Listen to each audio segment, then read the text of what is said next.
The dawn broke over the courtyard of Winterfell, a cold gray creeping along the worn cobblestones and wrapping its bleak fingers around the ancient keep. Jon Snow stood at the threshold of the great hall, the weight of a decision pressing on him as heavily as the thick morning mist. The letter lay in his hands, parchment creased from the anxious twisting of his fingers. The words scrawled across it were stark and urgent, spelled out by the trembling hand of a maester loyal to House Stark. This message carried a secret that would unravel all he thought he knew of himself, that would change his place in the world of the living forever. He had left the Lord Commander's quarters at Castle Black not 2 days past, spurred by a pang of conscience and a sense of doom he could not name. It was not like him to abandon his vows, especially when the Night's Watch had been the only real home offered him. No longer a bastard overshadowed by trueborn siblings, but a sworn brother in black. There, he was equal to every man bound by oath, no matter their birth. Yet the letter suggested everything he believed had been a lie, and that if he truly cared for Westeros, if he cared for those he had left behind at Winterfell and in the wide realm beyond, he could not in good conscience remain on the wall to recite tired oaths with men who scarcely knew their own cause. He ran his thumb across the broken seal on the parchment. The wax had once borne the shape of a stag's head, though it was cracked and crumbled now, an echo of the secret it contained. According to the letter, Robert Baratheon had left more than heirs at King's Landing. There were stories swirling through the realm, some spoken in hushed corners, others carried by bolder tongues, of bastards other than Gendry, of the questionable fates of Myrcella and Tommen, of those who might or might not carry the rightful blood of House Baratheon. Whispers claimed that Cersei's children were fathered by Jaime Lannister, not the late king. But the letter told a different story altogether, naming an obscure lineage, a claim that for Jon rang both startling and tantalizing in its possibilities. Robert Baratheon's lawful or half-lawful blood might survive in corners of Westeros no one had yet thought to search. Jon inhaled the crisp morning air, letting it fill his lungs, and for a moment he thought of what might have happened had his father, Lord Eddard Stark, been able to claim the regency on behalf of a true Baratheon heir. But Ned Stark was gone, executed by the Lannisters in King's Landing under that cruel boy king's orders.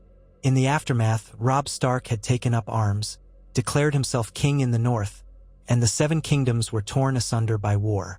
Jon had turned to his oath, seeking refuge from the swirling chaos of loyalties. He had sworn the words, "Night gathers, and now my watch begins," but the letter changed all that. It spoke of possibilities, of new allegiances, of a path that might mean tearing the realm away from the venomous grip of Queen Regent Cersei and her ilk. In refusing to remain a brother of the Watch, Jon stood on the precipice of a destiny he could scarcely comprehend. He tucked the parchment into his tunic, hidden against his chest. The courtyard stretched before him, quiet in the early hour. Winterfell stones carried the ghosts of his family's presence. His father's steady stride, Lady Catelyn's wary gaze, Robb's strong-limbed laughs, Sansa's soft footfalls, Arya's tomboy leaps, Bran's curious stares, and little Rickon trailing after them all. Even Ghost, his white direwolf, seemed unsettled, ears perked high, a silent tension in the stance of his lean, pale body. Behind Jon, the old doors of the great hall creaked. A steward emerged, carrying a limp mop and a bucket, readying himself for the day's chores. He bowed his head respectfully to Jon. It was not that Jon was lord here, Winterfell belonged to Robb, or so it had before the war scattered everything. But the men and women who served House Stark still recognized Ned Stark's blood in Jon, no matter how many times they called him bastard. They saw him as near enough to family that respect came naturally. Jon gave a curt nod and moved off, footsteps echoing against the stone. In his mind, all was confusion and doubt. He thought of Maester Luwin and his gentle, wise counsel of Samwell Tarly, whose wide eyes had brimmed with concern as Jon shared his plan to leave. Sam had urged him to reconsider, to think of duty, to remember that the wall could not spare him. But the letter had changed the meaning of duty entirely. This was not just a matter of who sat on the Iron Throne. This was about the future of the entire realm. If the Lannisters, with their cunning and cruelty, continued to shape the fate of Westeros under Joffrey's name, then who would stand for justice? Stannis had claimed the throne in Robert's name, but word came that his pursuit met defeat at the Blackwater. Renly was dead. In the midst of civil war, the rightful heirs, if indeed they existed, had no champion. The letter told Jon to find them, to confirm their claims, to be the shield that guarded them against the lion's claws. Jon had spent restless nights deciding if this was truly his task. Yet everything pointed to the same truth. He was Eddard Stark's son, or so he had believed all his life. Even as a bastard, he had inherited honor and a sense of responsibility from Ned. How could he do anything but champion the cause of children that might be wandering the realm unprotected? He passed along the corridors until he reached what had once been his quarters. Inside, it was dark, shuttered, the bed pressed tight into the corner. A single table held an oil lamp, unlit. Ghost followed him silently, slipping through the door as Jon pushed it open. Jon drew a tinder from his belt and lit the lamp. The small flame wavered, illuminating the cramped space and the swirl of dust that had gathered during his absence. He closed the door and leaned back against it. He could still feel the weight of the black cloak he had shed. The vow had never left him. The vow still bound his heart. But as he had once told Sam, sometimes duty required choosing the lesser evil, the path that might betray one oath to uphold a higher one. And what if Ned's last hope had been to reveal the truth of Robert's heirs? Could Jon live with himself if he turned away from that? He knelt, rummaging beneath the small bed until his hand closed around the hilt of his sword. Longclaw Valyrian steel, given to him by Lord Commander Mormont, glimmered in the lamplight as he withdrew it. The pommel bore the head of a direwolf now, replacing the bear that had once marked House Mormont. It felt heavy in Jon's hand, not with the weight of steel, but with the burden of choice. He remembered Jeor Mormont's quiet respect, the confidence in the old man's voice when he had bestowed this sword upon him. A son of the North, he had said, might carry it. A man of the Night's Watch might bear it proudly. But if Jon truly left the watch, was the sword even his to keep? He set the steel on the table, then removed the letter from his tunic, laying it out beside the blade. It spoke of 2, possibly 3 children in the realm who had the rightful blood of Robert Baratheon. One might be Gendry, rumored to be forging steel in the riverlands, traveling with outlaws. Another might be Edric Storm, hidden away or whisked from Dragonstone. Of Myrcella and Tommen, no one could say who truly fathered them, not for certain. If the rumors of incest were false, if the letter's suggestion was true, they were as much Robert's as any child fathered upon a lawful wife. But how to sort rumor from truth? Jon closed his eyes. He had friends in the Watch, but he would find little help there. Sworn brothers or not, most would say that this business was not their affair, that the realm was for lords and kings to quibble over. The Watch was to remain neutral, beyond the petty wars. Had that neutrality ever truly existed? The old days might have seen the Watch remain aloof. But now, with the realm in chaos and winter coming, everything was entangled. He sucked in a deep breath and recalled what it felt like to fight for something more personal than the good of all men. He remembered how he had once wanted nothing more than his father's approval, to be recognized as something more than the bastard half-brother. That dream had died with Ned. Now there was a bigger dream, that the true line of kings would sit the Iron Throne once more, a line that might bring justice for his father's death. Maybe it was foolish to believe that some hidden Baratheon heir would be kinder to the north, but Jon would not let the chance slip by. If these children existed and needed help, then by the gods he would help them. He thought of Robb waging war in the south, crowned king in the north. That path belonged to another Stark. Jon's path was different. It was shaped by the responsibilities left behind by his father's shocking end. Honor demanded he do what Ned might have done if given the chance. Honor demanded he find Robert's surviving heirs. A knock on the door startled him. Ghost rose at once, hackles half-lifted, ears pricked. Jon turned the latch, hand poised near Longclaw, though he did not draw it. When the door opened, Maester Luwin stood there, his gray robes bearing fresh stains of ink. The chain around his neck glimmered in the lamplight, each metal link signifying a different area of knowledge. He greeted Jon with a solemn gaze. "Jon Snow," said Luwin softly, voice echoing in the tiny room. "I did not think to find you here. The men said you'd returned last night." "I arrived late," Jon replied. He stepped aside so the maester could enter. "I meant to leave again before midday." Luwin's brow creased. "Are you set on going so soon? Your family, your siblings, are scattered or in danger. Winterfell is near empty. You have no reason to hurry away." Jon lowered his eyes. "It is because I have every reason to hurry that I must. There are rumors of Robert's heirs. Some might be in dire straits, unprotected. If King Joffrey is not what he claims to be, if the Lannisters hold an illegitimate seat, someone must intervene." Maester Luwin inhaled a short breath. "I have heard such stories, but the realm is rife with rumor. Might you not let the storms of war pass over you? The Night's Watch." "I'm not going back," Jon said, voice tight. "Not yet." He left the possibility open, uncertain if the Watch would have him after this. "I must do this, Maester." Luwin sighed. "I wish I had counsel for you. Once I might have said that your father would guide you, but Lord Eddard is gone. Robb fights his war as best he can. The realm burns. Is it wise to chase rumors?" "It's wise to do what's right," Jon answered, calm and certain. "If there's a child out there, or more than one, who can truly lay claim to Robert's bloodline, then they deserve protection and justice. My father died for a secret about that lineage. If I do nothing, his death is for naught." For a long moment, Luwin was silent, considering Jon's words. Then he nodded, the chain links rustling around his neck. "If that is your conviction, I will not dissuade you. Take care, Jon, and take what supplies you need. The storerooms remain partly stocked. There have been raids and ironborn troubles farther north, but we have some food to spare." Jon inclined his head. "Thank you, Maester Luwin." He paused. "And thank you for everything." "I know I'm not," he faltered, searching for words. "I was never truly the heir, nor a true-born son, but you always saw to my education. You taught me well. The library is open to all Starks and Wards and Fosters and Bast." He caught the word.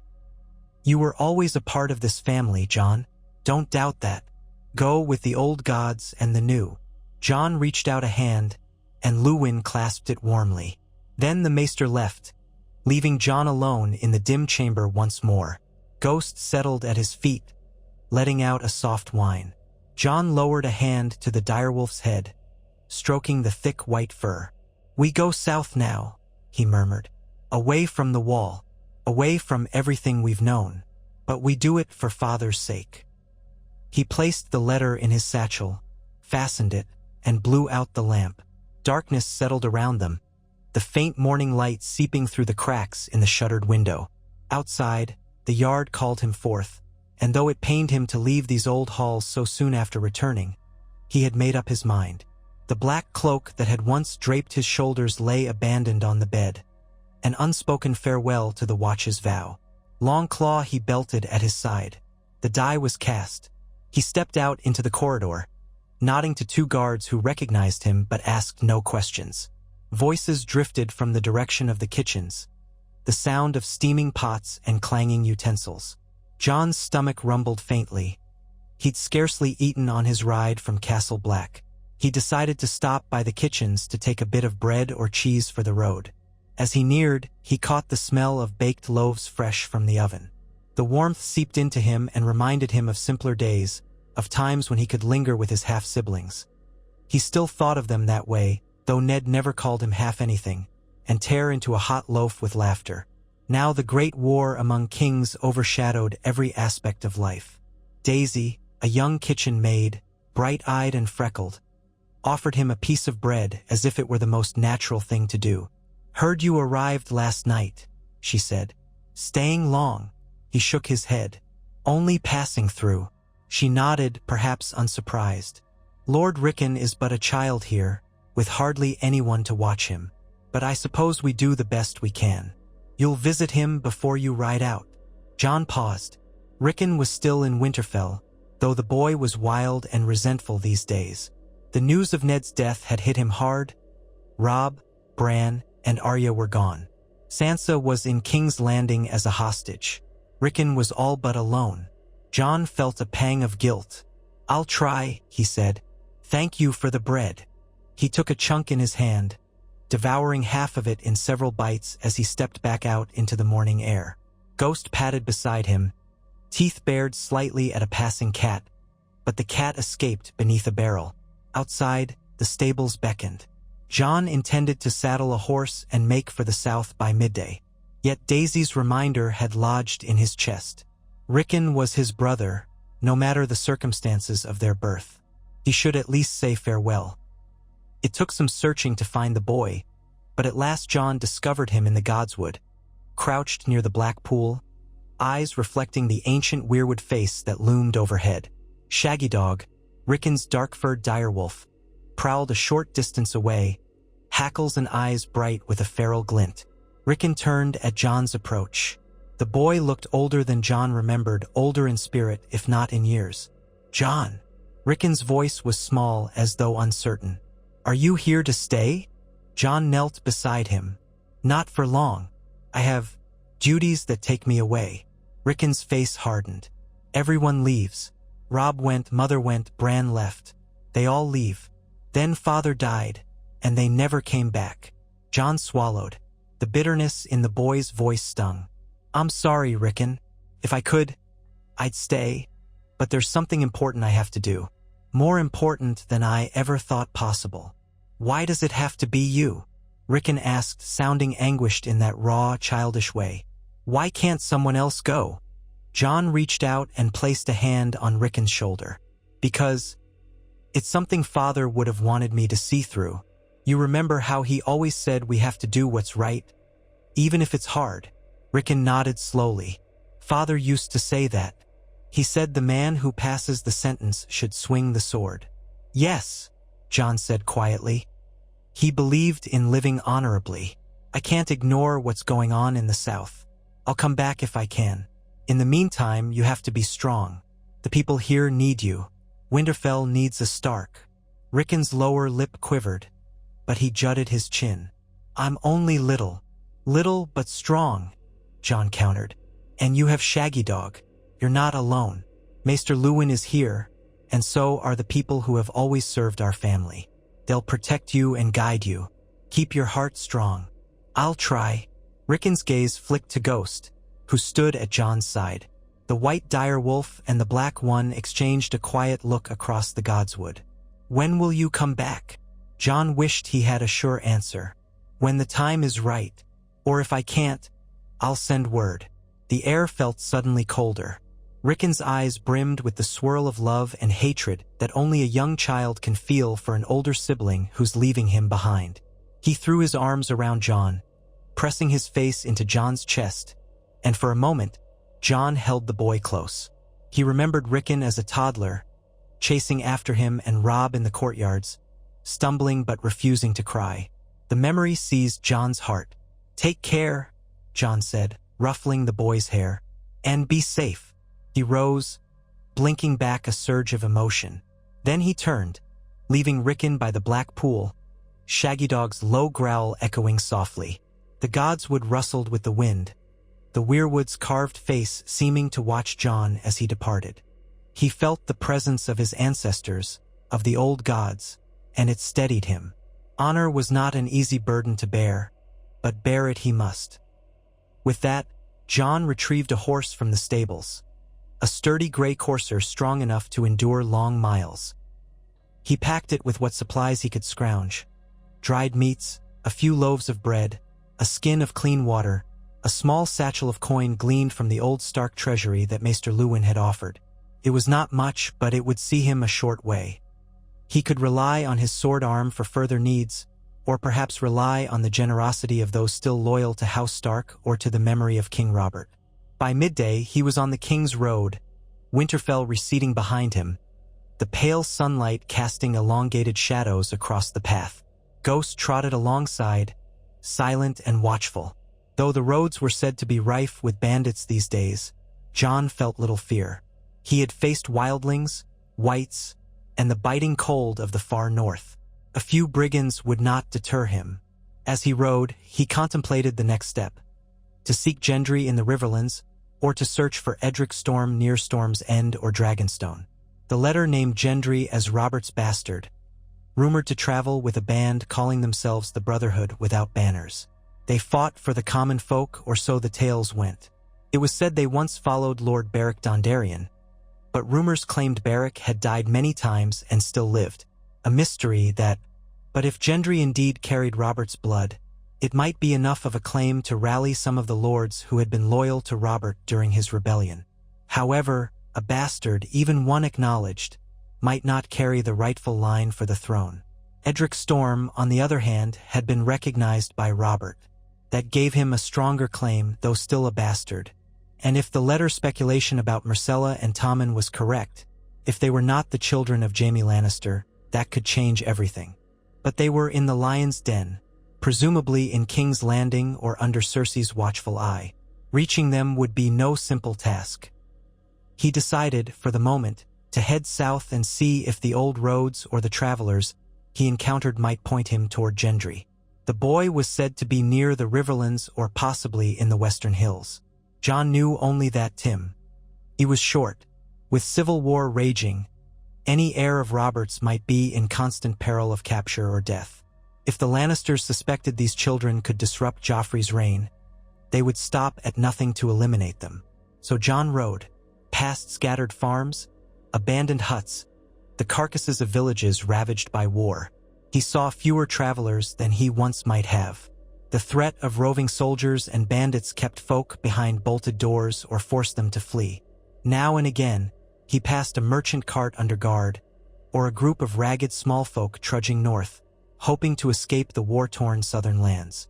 Some recognized the dire wolf at his side and gave him wide berth, whispering that a Stark had come among them. Others looked on with hope or suspicion. Jon pressed forward, rarely stopping except to let his horse drink or to rest by a small campsite under the stars. Days turned into a sullen routine of riding, watching the horizon, checking every inn and roadside tavern for news. He was always mindful not to linger too long, lest the black-cloaked shapes of the Night's Watch Rangers come seeking their deserter. Or worse, the Lannisters' men, who would surely have no love for a Stark bastard rumored to be chasing after Robert's bastards. He kept his hood drawn when the sun was high, wearing a simple gray cloak he had salvaged from a storeroom in Winterfell, plain enough that it might let him pass unremarked. A fortnight passed, the nights growing colder.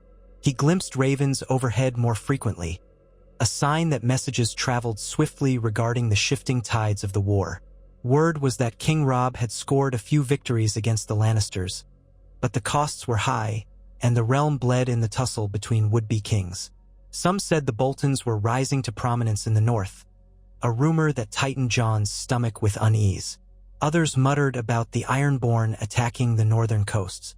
None of it boded well for Winterfell. He stopped at a small crossroads in near the Trident. The place was battered, bearing the marks of recent raids. A few windows were boarded. The sign, a broken wheel, hung crooked, squeaking in the breeze. Jon tethered his horse to a post, gave Ghost a quick scratch behind the ear, and entered warily. Inside, the common room was dim, lit by a few smoky torches. A handful of patrons huddled at tables. A pair of farmers, a traveling minstrel plucking a lute, a sellsword nursing a tankard of ale. The innkeep was a stout woman with a hard-lined face. She offered Jon a suspicious glance as he approached. "You'll pay in coin, not promises," she said without preamble. Jon set a few coppers on the table. "A meal, and a bit of news if you have any." She eyed the coins, then scooped them up. "Could be I have some stew left. Sit where you like." He took a seat near the minstrel, hood still drawn, and ghosted his gaze across the room. No one paid him much mind, though the sellsword looked him over once or twice. Ghost settled near Jon's feet, earning a startled squeak from the minstrel who'd not noticed him at first. The musician frowned at the wolf's red eyes but said nothing. When the innkeep returned with a wooden bowl of barley stew, Jon ventured his question quietly. "Heard any talk of a boy with black hair? A young smith? Goes by the name Gendry. Might be traveling with outlaws." She sniffed. Outlaws is right. Some say they're not so bad. Others say they're devils that appear out of nowhere. The brotherhood, they call themselves. Led by a man who should be dead and buried. Why ask?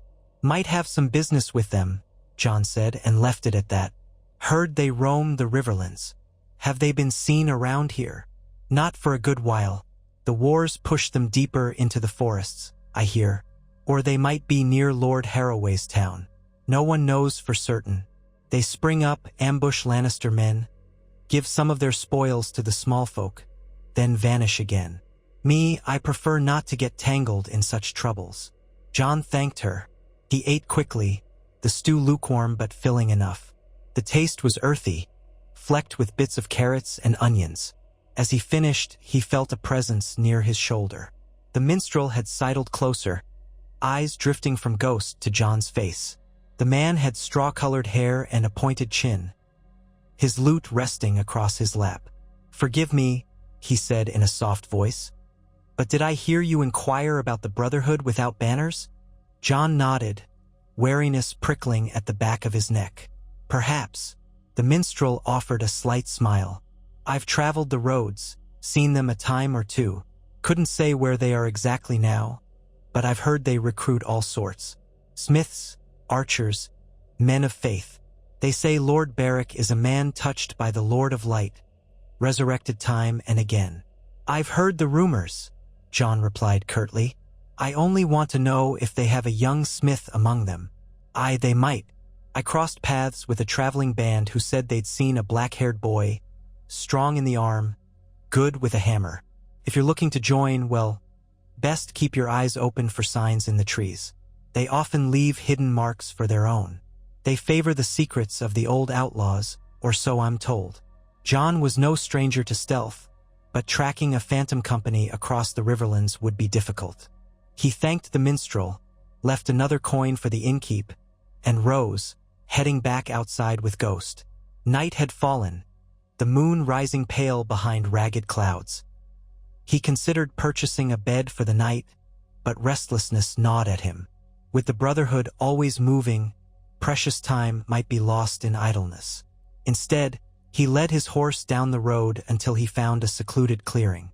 There, he made camp beneath an oak whose leaves were beginning to yellow with autumn's approach. He built a small fire, no bigger than a fist, feeding it with twigs and dry leaves. Ghost settled down across from him, the wolf's eyes glowing in the firelight. Jon removed his gloves, rubbing his hands together against the chill. His breath formed small puffs of vapor in the cool night air. Above, the sky spread out in a tapestry of stars. Jon raised his eyes, recalling the old tales that said the constellations were the souls of heroes long dead, shining upon the living. Ned Stark, he thought, are you watching? Am I doing right by you? Or am I chasing ghosts? His father had died trying to do the honorable thing, revealing truths that threatened the Lannister grip on power. Now Jon risked his own life to champion the same cause. It felt necessary, even if it also felt hopeless at times. He dozed fitfully, waking at intervals to feed the fire. Ghost remained alert, occasionally prowling the perimeter of the clearing. When dawn came, Jon was already awake, packing his gear and dousing the remains of his fire. He mounted up, continuing on the winding roads that led deeper into the riverlands. He passed ruined villages, the bones of cottages blackened by Lannister or Stark torches. He couldn't say which side had scorched them, or spared no one. Carrion crows wheeled overhead, picking at the bodies of men and livestock alike. Now and again, he'd see a small band of soldiers in battered armor, too preoccupied or wounded to give chase to a lone traveler and his wolf. As he ventured closer to the Trident, stories of the Brotherhood were more frequent. A farmer said they had seen outlaws come at twilight to deliver bread to starving children, then vanish like wraiths. A traveling septon claimed he'd heard tales of a flaming sword in the night. Each rumor was as vague as the last, but the consistent thread was that these men fought for the small folk, shielding them from bandits and Lannister cruelty. Jon began to think Gendry might truly be among them, forging swords and arrowheads in secret camps. He debated seeking out Lord Barrick's rumored hideouts near Hollow Hill or the Old Caves. None of these were certain. The riverlands were vast. But he pressed on, relying on chance and the faint hope that if he sought them, they would find him first. Late one afternoon, as the sun glimmered on the waters of a broad stream, Jon came upon a lonely stretch of road overshadowed by towering oaks. The branches overhead formed a canopy, filtering the golden light into shifting patterns across the dirt. Ghost led the way, ears pricked forward.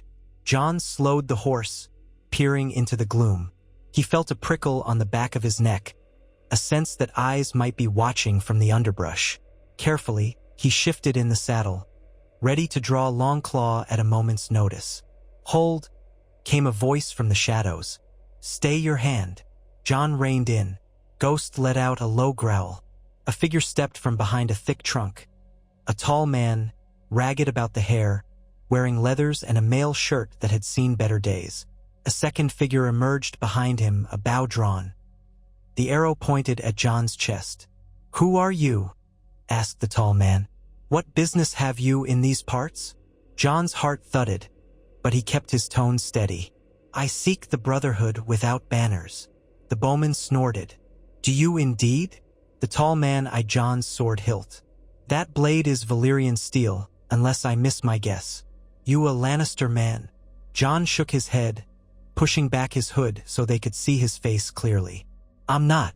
My name is Jon Snow, formerly of the Night's Watch." He lifted his palms slowly, showing he meant no harm. "I mean to speak with Lord Baric or any of his men." The pair exchanged glances. The tall man's eyes flicked to Ghost. "That your wolf? A dire wolf? He won't harm you unless you threaten me." The bowman's arrow remained taut. "A man who claims no allegiance in these times is either a deserter or a spy." "I am a deserter in a sense," Jon said carefully, "but not for ill purpose. I heard you have a boy among you, a smith named Gendry." The tall man's expression flickered. "We might. Why do you want him?" "I have tidings about his heritage. He may be in danger." They fell silent at that. The bowman relaxed his draw slightly, though he did not lower the bow. At last, the tall man gestured with his chin. "Come with us, but no false moves. If your wolf tries anything, our arrows will find your heart." Jon nodded. He dismounted, leading his horse by the reins. Ghost stayed close, snarling low at the strangers. They guided him off the road into the thick of the forest, weaving between trees until the undergrowth grew dense. Jon's surroundings blurred into green and brown, the sweet damp smell of moss and rotting leaves in the air. Here and there, he glimpsed carvings in the bark, small marks that might be the hidden symbols the minstrel spoke of. Eventually, they emerged into a clearing with several tents and a makeshift forge. A dozen men and women turned to stare at the newcomer. Some wore patchwork armor, others simple cloth, but each seemed ready for a fight. Ghost bristled, and Jon placed a hand on his flank. "Easy, boy." A man rose from a stump near the forge. He wore a dented helm under his arm, a battered breastplate, and a worn-out cloak. His face bore scars that gave him a solemn appearance. Yet there was something gentle in his eyes. Jon recognized him from descriptions. This must be Lord Baric Dondarrion, once sent by Ned Stark to bring the mountain to justice. Many said he had died and come back again, a living legend. "Who have you brought me, Raymond?" Baric asked quietly. The tall man jerked his head in Jon's direction. "Calls himself Jon Snow, a deserter from the Night's Watch. Says he's looking for Gendry." A stir ran through the outlaws. A few men placed hands on their weapons. Others sneered or muttered curses about deserters. Baric's single good eye, the other half hidden by a patch or a scar, depending on rumor, fixed on Jon. "You're Ned Stark's son, bastard son," he said plainly. "I saw you once, years back, when I visited Winterfell. You were a boy then." Jon nodded. "Aye," Baric exhaled. "Well, Ned Stark was an honorable man, so I'll hear you out. But you come with strange tidings." Jon swallowed, trying to steady himself. "It's true. I abandoned the watch, because I received word that Gendry might be Robert Baratheon's heir, his bastard son. I believe the Lannisters will stop at nothing to see him dead." A ripple went through the outlaws. Some exchanged uncertain looks. Others scowled. One, a woman with sharp eyes, said, "And what if we already know that? We protect our own." Jon's pulse leapt. So it was true. Gendry was here, and the Brotherhood knew his origins. I mean, no harm. If he is Robert's blood, he might be the rightful heir, at least in the eyes of some. Cersei's children are suspect. Stannis fights a losing war. The realm bleeds. If Gendry is truly Robert's son, he could rally Baratheon loyalists, perhaps not for the throne, but to challenge the Lannisters' claim. I want to help. My father died for knowledge of this secret. Beric studied Jon for a long, tense moment. I remember Ned Stark's sense of honor. A pity the realm lost him. What would you do for Gendry, if indeed he is King Robert's get? Protect him, Jon answered. Help him gain allies. Ensure the Lannisters don't snuff out his life. He doesn't have to declare himself a king, but if the realm learns of his existence, it could turn the tide of this war. The clearing fell silent. At last, Beric beckoned behind him. "Gendry, come here." A tall, muscular youth stepped forward from near the forge. He looked to be around Jon's age, perhaps a shade younger, with hair as black as coal and blue eyes that flicked between wary and curious. Sweat shone on his brow from the work at the anvil, and his hands were broad, calloused from labor. Jon could not miss the resemblance. Robert's jawline, Robert's broad shoulders. It was uncanny. Gendry wiped his hands on his breeches, looking Jon over. "You're a Stark." Jon hesitated. "Bastard of Eddard Stark." He glanced down, then back up. "Word says you may be Robert's son." Gendry shrugged, a defensive cast to his eyes. "I've been told as much, not sure what it's worth. Didn't do me any good in King's Landing." Jon took a slow breath. "It might be worth more than you know. The Lannisters fear any living child of Robert. That's reason enough to stay hidden, but also reason enough to think about what you could do for the realm." A flicker of uncertainty crossed Gendry's face. "The realm? I'm just a smith." "A smith with a claim," Jon pressed. "This isn't about wearing a crown on your head. It's about saving people from a tyrant or from the Lannisters' grasp. My father died trying to protect your secret. If you believe in justice, if you care about the common folk as much as this brotherhood does, then your birth might be a rallying point." The outlaws watched closely. Some scowled, others mulled the idea in silence. The tall man, Raymond, cleared his throat. "We're an outlaw band, my lord. We don't meddle too deeply in the politics of kings." Beric frowned at him.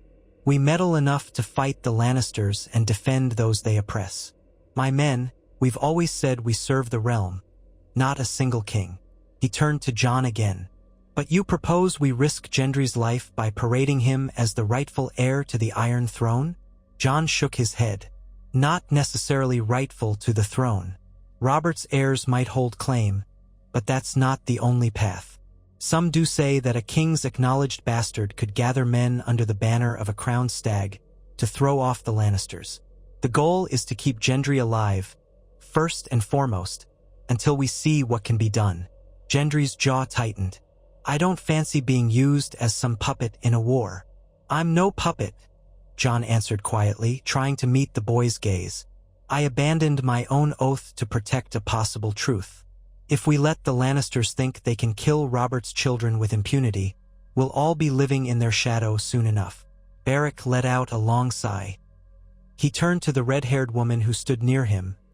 Lady Thuras was rumored to be part of this group, but the woman with him now was smaller, younger. Perhaps this was Angui the archer, though Angui was a man.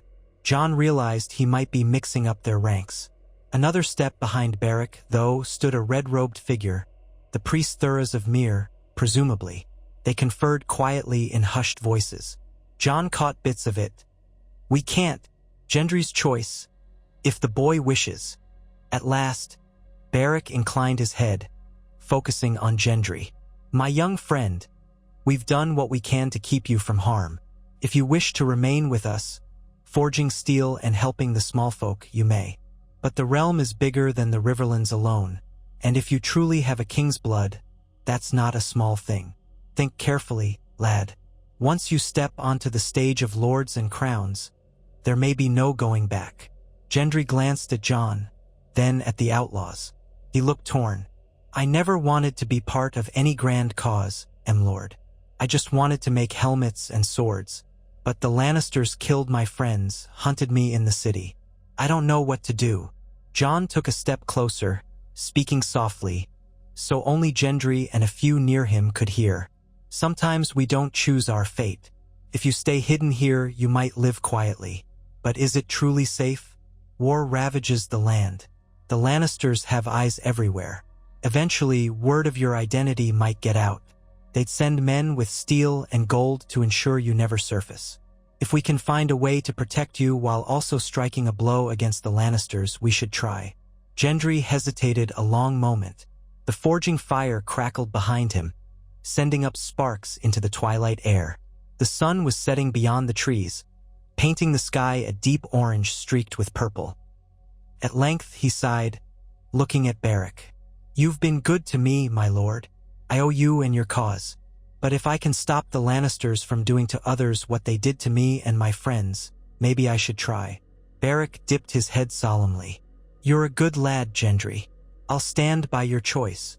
And me, said a dark-bearded man, stepping forward. We all will. Thuras of Myr, clad in a faded red robe, approached. Lawloress light burns in unexpected corners. Perhaps this is another piece in the war against darkness. Jon felt a flicker of relief. He turned to Baric. Thank you. I can't promise victory, but I can promise to do all I can to protect him. Baric studied Jon. You have your father's eyes, Snow. If you mean to do as Ned Stark would, then Gendry is safer with you than wandering alone. But we will not abandon him either. Some of us will accompany you if you'll have us. The road is dangerous, and the brotherhood stands together. Jon nodded, feeling a warmth spread in his chest he hadn't felt in a long time. A sense that, just possibly, they had formed a small fellowship of purpose. If they could find allies in the stormlands or among the northern houses that still honored Ned Stark's memory, they might carve out a path to keep Gendry safe. What's your plan, Snow? Asked Thuras, crossing his arms. Jon exhaled. He had not fully formed a plan yet. We'll head south, skirting Lannister territory where we can. We might aim for Riverrun or the Vale, though the Vale is closed off to most. Or the Stormlands if we can slip past Lannister patrols. With luck, we'll find lords still loyal to Robert's memory and reveal Gendry's identity carefully, forging alliances. I don't wish to fling him into open war without support. Baric gave a faint nod. A reasonable approach, though fraught with peril. The men and women around them murmured their agreement or concerns. A few proposed alternative routes, hide in the wastelands near Crackclaw Point or sailing from salt pans to find safer harbor. But at last they agreed. Traveling by land in smaller groups would draw less suspicion. Baric would send a handful of his more trusted companions with Jon and Gendry. The rest would remain in the Riverlands, continuing their mission of defending the small folk, raiding Lannister foraging parties, and giving bread to the hungry. Should Gendry's cause gain traction, the Brotherhood might rally more men to support him. That night, they shared a humble feast of roasted rabbit and turnips by the campfire. Jon sat beside Gendry, the firelight illuminating the faint lines of worry on the young smith's face. Ghost dozed at Jon's feet, content to have meat scraps tossed his way. As the outlaws joked and swapped stories, Jon studied them. They were a motley bunch. A few men who had once served under Ned Stark's royal command to bring Gregor Clegane to justice, some who'd been deserters from various lords, and small folk who'd lost homes to the war. But they had a camaraderie that reminded Jon of the Night's Watch in a way. Each man was brother to the next, bound by a higher cause, not by blood or station. Gendry was quieter than the others, occasionally meeting Jon's gaze. At one point, as the chatter ebbed, Gendry cleared his throat. What if I'm not good enough for any of this? Robert was some great warrior, fought in a rebellion, won a crown. I'm just a bastard. Jon gave a half-smile. I'm just a bastard too. The realm is often shaped by those no one expects.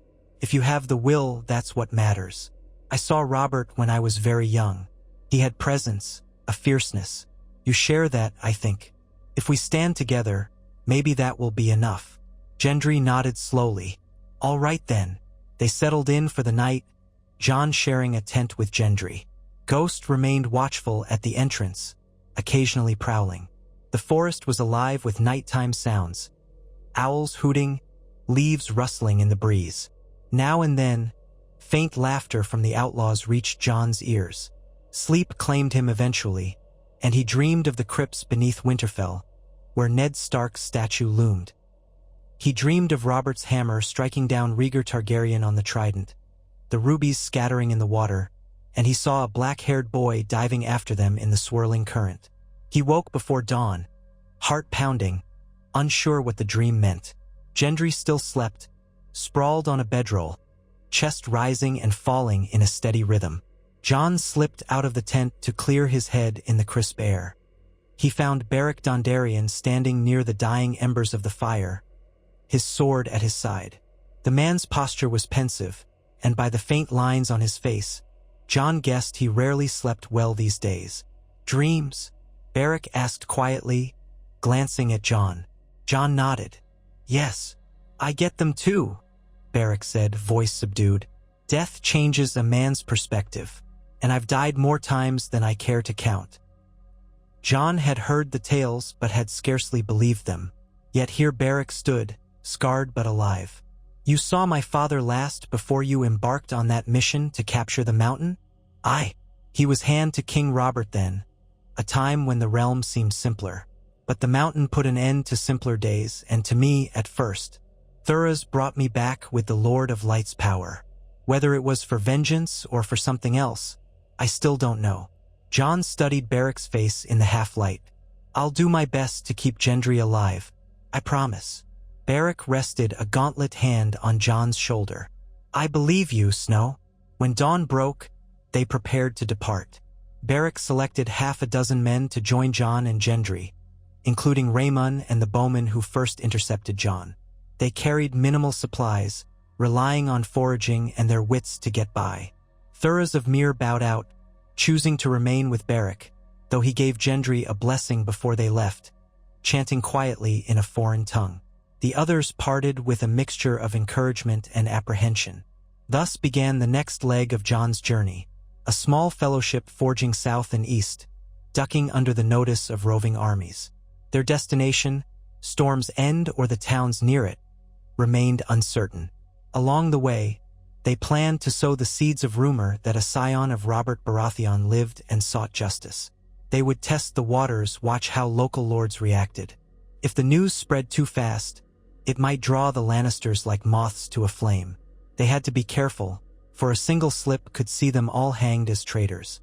Travel was slow. The roads twisted through ravaged farmland, past shattered holdfasts. They often slept in barns or under the stars, sharing watch duties.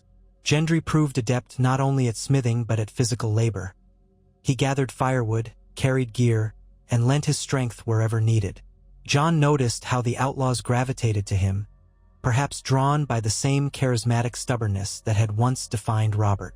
Yet the boy never boasted. A quiet humility marked his manner, combined with a fierce sense of right and wrong. Jon found himself stepping into a protector's role naturally. He scouted ahead with Ghost, watching for signs of Lannister patrols. At times, they took detours through the forests to avoid well-traveled roads. Twice, they encountered refugee camps. Small folk huddled under makeshift tents, hungry and terrified. Gendry insisted they share a portion of their supplies. Jon agreed, though it meant leaner meals for their group. In one such camp, they heard rumor that Queen Cersei had sent out new bounty hunters and sellswords to capture any rumored bastards of Robert. A cryptic description was provided. A black-haired youth, bearing Baratheon features, traveling with outlaws. The reward was high, gold enough to tempt even honorable men. Jon glanced at Gendry, who looked shaken. "They'll come for me," Gendry muttered. "No place is safe." "Then we'll keep moving," Jon said. "We can't let them corner us." They pressed on, crossing a ford along the Trident under cover of night. But one evening, near the edge of a dense pine wood, they were ambushed. The setting sun cast long shadows as a troop of mounted men charged out from behind a copse of trees. Ghost growled a warning, but arrows were already whistling through the air. "Shields!" yelled Rickon, but they had few shields among them. Jon dove behind a fallen log, dragging Gendry with him. An arrow thudded into the wood, quivering inches from Gendry's arm. The outlaws scrambled for cover, returning fire with their bows. One man cried out, struck by an arrow in the thigh. Another cursed as he swung a short sword, fending off a rider who leapt over the log. Jon drew Longclaw, the Valyrian steel catching the dying light in a dull gleam. A Lannister soldier, judging by his crimson cloak, swiped downward at Jon with a mace. Jon parried, the shock reverberating through his arms. He twisted, letting Ghost lunge at the horse's flank. The horse reared, the soldier tumbling from the saddle with a crash of metal. Without hesitating, Jon slashed downward, striking the man across the chest. Blood splattered the ground. He felt no triumph, only the grim necessity of survival. Another soldier came at them, this one brandishing an axe. Gendry grabbed a spear from a fallen comrade, thrusting forward with surprising skill. The spearhead bit into the soldier's side, toppling him from the horse. Gendry's breath came ragged, eyes wide, but he showed courage. Around them, the outlaws battled fiercely. Their smaller numbers were offset by knowledge of the terrain and the advantage of Surprise's partial reversal. Once the initial volley had passed, the Brotherhood group scattered, taking cover in brush and behind trees. Arrows flew from hidden positions, felling some of the Lannister men. Horses screamed, men cursed, steel clanged. Jon found himself in the thick of it, spinning to block a thrust aimed at Gendry's back. He glimpsed Rickon dispatching a rider with a well-placed arrow. The bowman from earlier was perched in a pine, raining shafts onto the attackers. Still, the enemy had greater numbers, and it was only a matter of time before they were overwhelmed, unless they could break the assault. A horn blast split the evening air, sharp and echoing. For an instant, confusion rippled among the attackers. Jon used the moment to shout, "Fall back! Into the trees!" He and Gendry scrambled deeper into the pine wood, followed by the outlaws still on their feet. The horn sounded again, coming from a new direction. Another group was barreling in, but whose side were they on? In the gloom, Jon saw the flash of steel with no consistent sigil. Perhaps they were sellswords or bandits. Another wave of chaos erupted as the newcomers clashed with the Lannisters. Seizing the chance, Jon pulled Gendry away, urging the outlaws to retreat in scattered groups. Ghost darted ahead, silent as a wraith. The forest swallowed them up, the thick pines shielding them from immediate pursuit. They ran until breath burned in their lungs. Darkness was nearly complete by the time they halted, their group reduced to 5: Jon, Gendry, Rickon, the bowman, and a woman named Halla, who had a dagger in one hand and a shallow cut across her cheek. 2 of their companions were missing, possibly dead or captured. The battle's sounds had faded, replaced by the hiss of wind through branches. Jon leaned against a tree, panting, Ghost beside him, muzzle speckled with blood. Gendry bent over, hands on his knees, face pale. We lost them," he managed between gasps. "But we lost 2 of ours as well," Halla said, voice grim. Rickon shook his head. "We have to keep moving. If those Lannisters have any sense, they'll search the woods come morning." "What about the other group?" Jon asked. "We heard a horn. Could it be more outlaws?" The bowman grimaced. "Might be sellswords. The war has brought all sorts scuttling out of the dark. We can't trust them." Jon rubbed sweat from his forehead. "We should head east, circle around, and hope to meet up with others from the Brotherhood if they manage to escape. But we must keep Gendry safe." Gendry's jaw tightened. "If not for me, they wouldn't be hounding you like dogs. We fight for the realm, not just for you," Rickon said evenly. "But you are important, lad." They gathered what supplies remained. Most of their rations were lost with the packhorses that had scattered. Spirits low, they set off through the night, forging an unmarked path deeper into the wilderness. Jon, leading his horse by the reins, saw the flicker of fear in Gendry's eyes. He clapped the younger man on the shoulder. "We'll see this through," he said, though part of him wondered if they were walking into more dangers than they could possibly survive. The next week blurred into a series of weary marches, stolen sleeps, and constant vigilance. They found no sign of the other outlaws who'd traveled with them. Twice they nearly stumbled upon Lannister scouts. Once, they saw a pyre on a distant ridge, a pillar of smoke marking the funeral of some unknown men. At times, Gendry would glower at the horizon, as though wishing he could undo the fate that had put him in this precarious position. Jon understood that feeling all too well. He had faced a similar conflict when choosing to leave the watch. Eventually, they reached the outskirts of a hamlet near a winding river. The place looked poor but untouched by large-scale conflict. They decided to risk entering after dark, hoping to purchase supplies with the little coin they had left. The few huts they passed were shuttered, but a single structure, a half-collapsed barn, showed signs of habitation. Faint candlelight glowed through the cracks. Jon, Rickon, and Gendry approached, leaving Halla and the bowman hidden nearby with the horse. Ghost padded at Jon's side. When they knocked, an old man peered out, face creased with age and suspicion. But upon seeing their bedraggled state and noticing Gendry's youth, he grudgingly allowed them inside. In hushed tones, they bartered for dried beans, salted fish, and some ale. The old man had no knowledge of kings or claims. He said only that Lannister men had not passed through for many months, but word traveled that the gold cloaks were scouring the roads. Jon thanked him, offering a few coppers that the man accepted with trembling hands. They slept in a corner of the barn, grateful for the partial roof overhead. At some point in the night, Jon woke to the sound of Gendry's quiet sobs. The young man was turned away, face pressed to his arm. Unsure what to do, Jon laid a hand on his shoulder. Gendry startled, then tried to compose himself. "Sorry," Gendry muttered. "Just tired. And they're dead, aren't they? Our friends. Or we'll never see them again." Jon's voice was low. "They might be alive, but even if they aren't, we go on. It's the only way to honor them." Gendry shuddered a breath. "I didn't ask for this. I don't want to be some figurehead. I just want to do something good in the world. Maybe that's stupid." "It isn't," Jon assured him. "It's what drives us to keep going. You carry Robert's blood. That matters. But it doesn't define everything you are.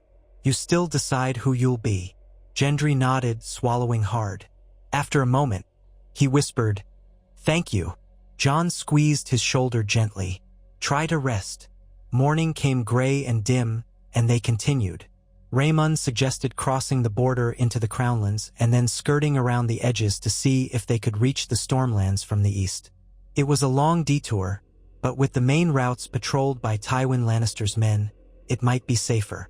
They all agreed, setting off on foot, leading their single horse loaded with meager supplies. The bowmen scouted ahead. Halla kept watch behind. Days became weeks. They slept in hidden copses, hollows and hills, derelict huts. The deeper they went, the heavier Jon felt the burden of leading them astray. But there was no straightforward route in a kingdom torn by war. Rumors reached them in fragments. Robb Stark still contested the riverlands. Stannis was licking his wounds on Dragonstone. The Tyrells had joined the Lannisters after Blackwater Bay. Joffrey remained on the throne, but Myrcella had been sent to Dorne. Tommen remained in King's Landing. No mention of Myrcella's or Tommen's parentage had surfaced publicly, and the realm largely believed them Lannister bastards. The letters' claim that they might truly be Robert's children was known to Jon alone, and perhaps Varys, that cunning spider in King's Landing, though that was speculation. When at last they neared the region known as the Kingswood, they debated how best to proceed. They might travel through the wood, risking brigands and the king's foresters, or circle around. With so few in their group, stealth was their greatest ally. Rickon insisted they remain off the main roads. Jon agreed. Gendry's safety meant everything. Each day they evaded detection was a small victory. But one morning, as they picked their way through a dense thicket, they came upon a scene that made Jon's blood run cold. Half a dozen corpses hung from a tall oak, each rotting in the humid summer air, crows perched on shoulders picking at the flesh. A sign hung around the neck of the central figure, "Traitors to the crown." Jon stared, unable to tear his eyes away from the cruelty, though such sights had become all too common in the war. Gendry looked pale, hands clenched. Halla spat. "That's the Lannisters' handiwork. Or maybe some so-called loyal bannermen." The bowman murmured a prayer under his breath. They pressed on, but the mood was grim. Every step reminded Jon that failure would mean a similar fate for Gendry, and for himself. They had chosen a dangerous path. Yet something deeper in Jon's soul refused to yield. He pictured Ned's face, that quiet firmness. The man who had uncovered the truth of Robert's heirs, only to die for it. If Jon did nothing, his father's sacrifice would be meaningless. As they reached a small ridge overlooking the wide expanse of the Kingswood, they paused to take stock. Ghost prowled ahead, sniffing the air, then returned with a low growl. Jon knelt, stroking the direwolf's neck. "Smell something, boy?" The wolf's hackles rose. Perhaps other travelers or a campfire. They had to be cautious. Rickon motioned for silence. They crept forward until they saw, in a clearing below, a group of men around a campsite. Some wore battered armor with the Baratheon stag sigil. Others wore motley garb. A single banner drooped from a makeshift pole, a crowned stag on a golden field, but marred and torn. Jon's heart thudded. Could these be Stormland loyalists? They conferred in whispers. Approaching was risky, but if these were Baratheon men, perhaps they'd offer help rather than a rope. Even so, they might not welcome a bastard who claimed to bear Robert's blood. Their small group decided to attempt peaceful contact with caution. Jon and Gendry descended carefully, leaving Halla, Rickon, and the bowman in the cover of the trees as backup. Ghost flanked them, silent and watchful. When they stepped into view, a shout rose from the campsite. A half-dozen men turned, hands flying to swords or bows. "Halt!" barked a middle-aged knight wearing a dented breastplate with the faint outline of a stag. "State your business." Jon raised his hands, palms outward. "We come in peace. We saw your banner. Are you men of House Baratheon?" The knight eyed them warily. We served King Robert and then Lord Renly until he died. Now we're in between loyalties." He sneered. "If you're Lannister scum, you'd best run, or we'll hang you from the nearest tree." Jon shook his head. "We're not Lannisters. I'm Jon Snow of the North. This is Gendry." He paused. "We have reason to believe Gendry is Robert Baratheon's bastard son." A stunned hush fell over the men. They stared at Gendry, eyes flicking to his broad shoulders and the unmistakable lines of Robert's face. Gendry swallowed nervously, but he stood tall, meeting their gazes. One of the men, a rugged fellow missing an ear, cursed under his breath. Another whispered, "By the gods, he does have the look of the king." The knight studied Gendry's features, brow furrowed. "We heard rumors of Robert's bastards in King's Landing, but the gold cloaks took them. Some say they were drowned or murdered. If you're truly a son of Robert, we owe you at least a hearing." He gestured at the campsite. "Come sit. But know we have little trust left in our hearts." Jon glanced over his shoulder, beckoning the others to join them. Together, they settled by the fire, tension thick in the air. The men introduced themselves as remnants of Renly's host who deserted after Stannis' forces overcame them through dark sorcery. So they claimed. They refused to bend the knee to Stannis, and they sure as hell wouldn't swear to Joffrey. So they lingered in the wilds, uncertain of their next move. The knight's name was Ser Martin Swan, a distant cousin to the main house Swan, though not in direct line of inheritance. He said he had once pledged to serve Renly with all his heart. After Renly's death, he'd lost faith in kings altogether. Now he looked at Gendry. "Prove you're Robert's son," he demanded. Gendry shifted uncomfortably. "I've no proof but my face and the things I've been told. If you met the king, you know he had black hair, blue eyes. "Aye," Ser Martin said, "but that's no proof. 1,000 men have black hair." "It's enough for some," Jon said quietly. "We don't claim he's a rightful heir to the throne, only that he's Robert's blood, and the Lannisters want him dead. If you served Robert once, you might find cause to help us protect him." One of Ser Martin's companions, a grizzled man with a thick beard, spoke up. "We've no love for the Lannisters. They betrayed King Robert's memory. We'd see them all burn if we had the strength." "But we don't," Ser Martin added bitterly. "There are maybe a dozen of us, all told." Jon met his gaze. "We have fewer. Yet if we gather more loyalists, we might carve out a safe haven for Gendry. Or at the least keep him out of Lannister hands. Maybe you can join us." The men exchanged uncertain looks. Ser Martin let out a hollow laugh. "Fine words. But do you expect a handful of broken knights and outlaws to challenge the might of Tywin Lannister?" "We don't need to challenge it alone," Jon said. "We need to survive long enough to rally those who still remember King Robert fondly. The Storm Lords, the Storm's End garrison, unless they've sworn to Stannis. Perhaps there are others. House Penrose once was loyal to Robert. House Caron, House Dondarrion. If they know a living son of Robert remains, they might act." A murmur ran through the men at the mention of the Storm Lords. Some spat at Stannis' name, blaming him for Renly's death. Others spoke of Mace Tyrell's betrayal. Gendry sat quietly, listening. Finally, he cleared his throat, voice carrying a simple earnestness. "I'm no lord. I'm no king. But Robert was my father, and he cared for the people who followed him. Maybe not perfectly, but he fought for them in his rebellion. I'd like to do the same in whatever small way I can. If that means forging swords and shields for men who'll stand against the Lannisters, I'll do it." Ser Martin studied him for a long moment, then sighed. "I'll tell you this. If you truly are Robert's blood, I wouldn't mind seeing you safe. But times are perilous. We can give you shelter for the night, some of our meager rations. Beyond that, I must speak with my men." Jon nodded, relieved they weren't simply turning them away. The evening passed with hushed conversations, the occasional bark of laughter at some old memory of Robert's boisterous nature. Gendry asked questions about the king, hungry for any scraps of knowledge about his supposed father. The men told tales of Robert's feasts, his prowess in tourneys, the fearsome strength of his warhammer. Gendry listened wide-eyed, as though hearing about a legendary figure who was, in truth, flesh and blood. Each story reinforced that same sense of a gregarious, flawed, but larger-than-life man, and Gendry seemed both awed and saddened. He never knew Robert, and Robert never knew him. Come dawn, Ser Martin made his offer. They would travel with Jon and Gendry partway to Storm's End, or at least close enough to gauge the fortress's loyalty.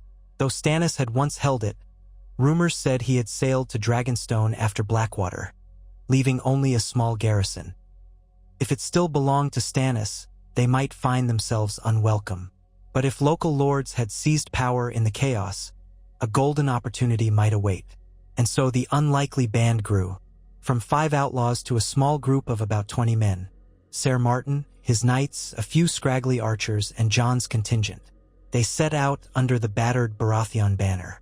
Jon prayed they wouldn't attract unwanted attention, though traveling in such numbers risked that. Yet unity offered strength.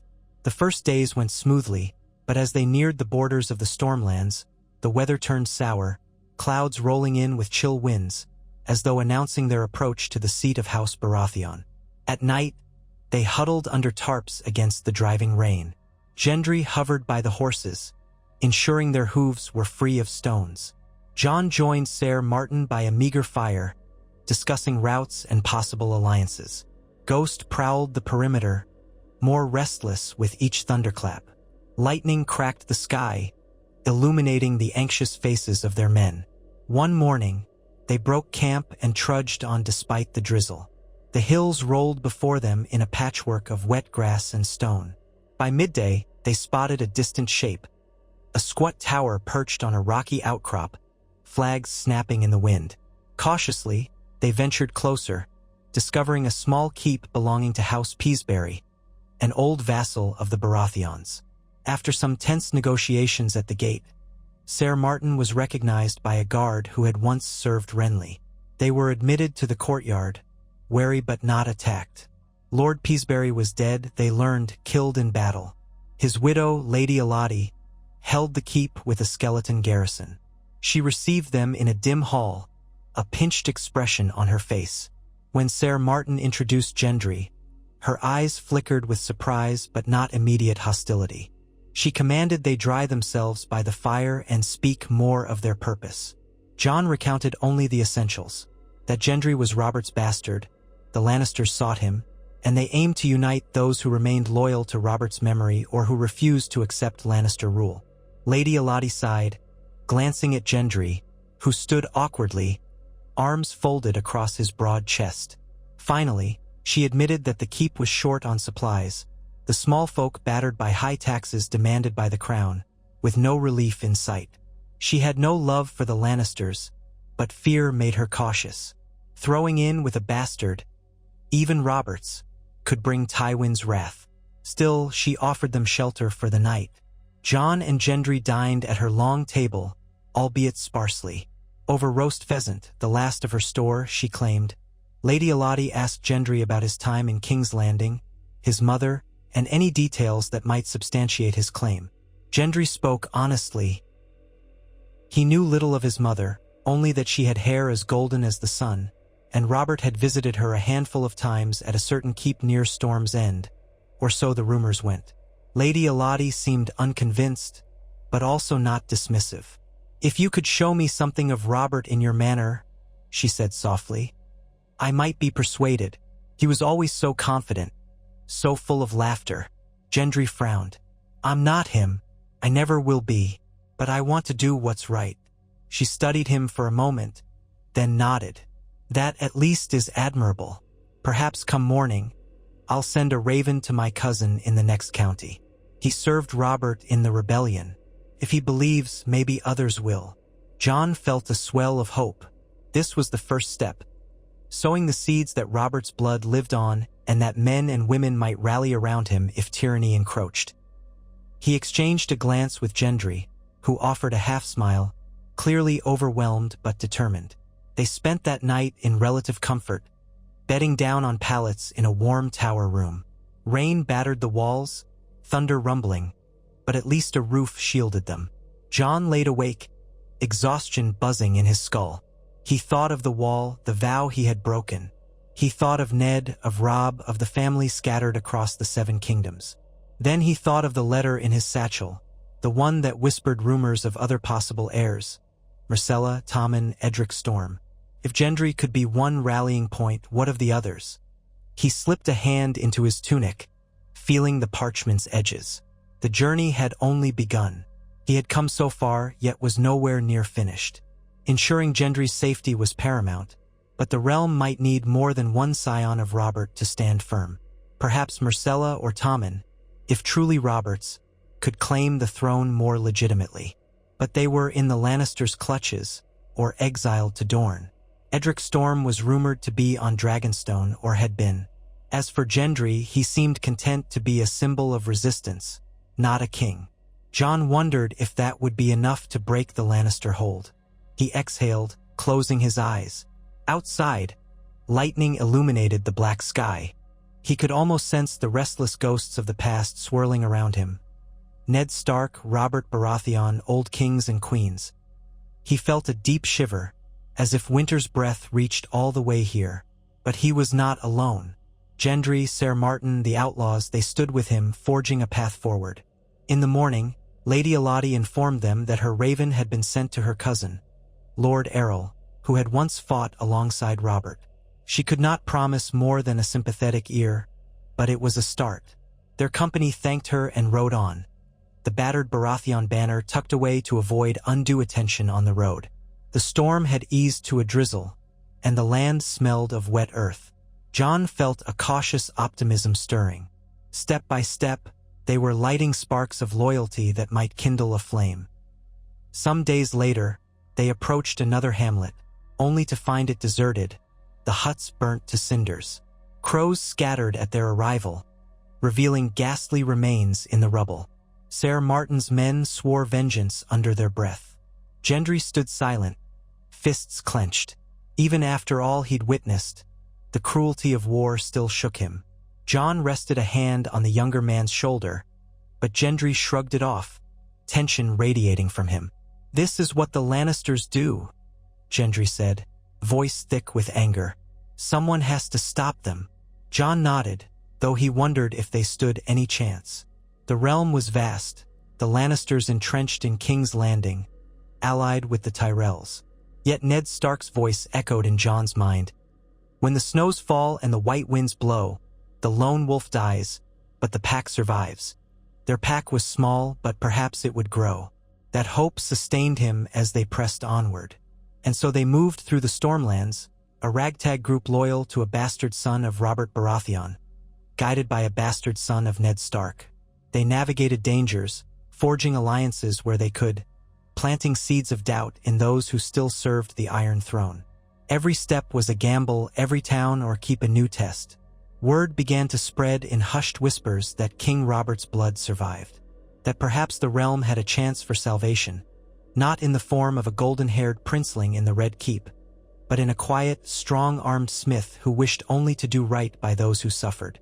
Jon Snow carried that secret letter in his tunic, a brand on his soul reminding him that his duty was no longer to the wall alone but to the memory of his father's sacrifice, and to a realm that deserved better than Lannister tyranny. He had turned down the Night's Watch vow for this. There would be no going back. Even if he longed for the simpler fellowship of black brothers, even if Sam's face haunted him with worry, the path he now tread was set. So he pressed forward, championing Robert's surviving heirs with every ounce of resolve in his bones, uncertain of what lay ahead, only knowing that he would face it with all the honor and determination he could muster. In the coming days, as the roads unfurled through thick forests and rocky passes, Jon's mind turned often to the future. Perhaps they would soon reach Storm's End, seat of House Baratheon. Perhaps Lady Elodie's cousin would join their cause. Or perhaps the Lannisters would be there, waiting with sharpened blades. That was the gamble of war, the gamble of a bastard championing a bastard king-to-be. Yet if their cause was just if the realm yearned for a glimmer of Robert's old strength and heart, maybe, just maybe, they would find allies. Maybe they would stir the land to rise against its oppressors. And perhaps, if the gods were kind, they might carve out a freer future than any of them dared hope. For now, they had each other, and a mission that transcended the lines of birth and station. Jon Snow rode at Gendry's side, with Ser Martin, the outlaws, and Ghost prowling ahead. The wind carried the smell of salt from the distant sea, the promise of storms, the memory of a crowned stag who once best rode the battlefield like a giant among men.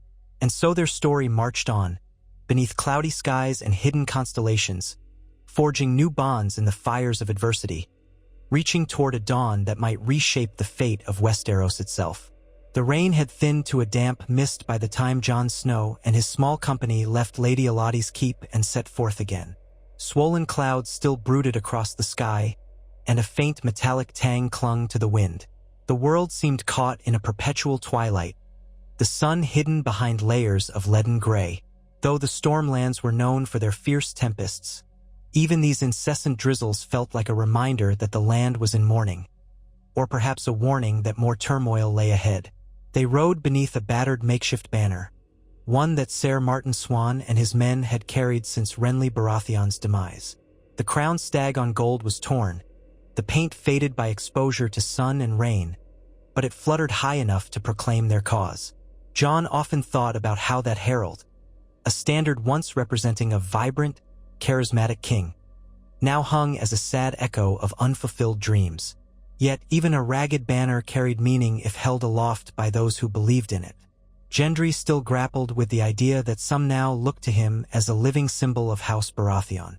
The black-haired youth moved amid their ranks in a stoic hush, speaking only when required. His eyes showed an unsettled mix of determination and reluctance. He never complained of the cold or the drizzle, nor the long rides that left his thighs chafed, but Jon perceived the weight gathering on his broad shoulders. Each time Gendry saw the stag banner, the lines on his face hardened, as if he felt guilty to claim a lineage he had never truly known. Jon rode nearby, keeping an eye on him. Whenever the path narrowed or a scout reported suspicious activity, Jon would guide Gendry aside and remind him that they must stay wary. Lannister patrols could lurk anywhere, especially now that rumors of a surviving Baratheon bastard were seeping into the towns and villages. Gold was a strong motivator, and the reward for Gendry's capture or death would make many a desperate man risk everything.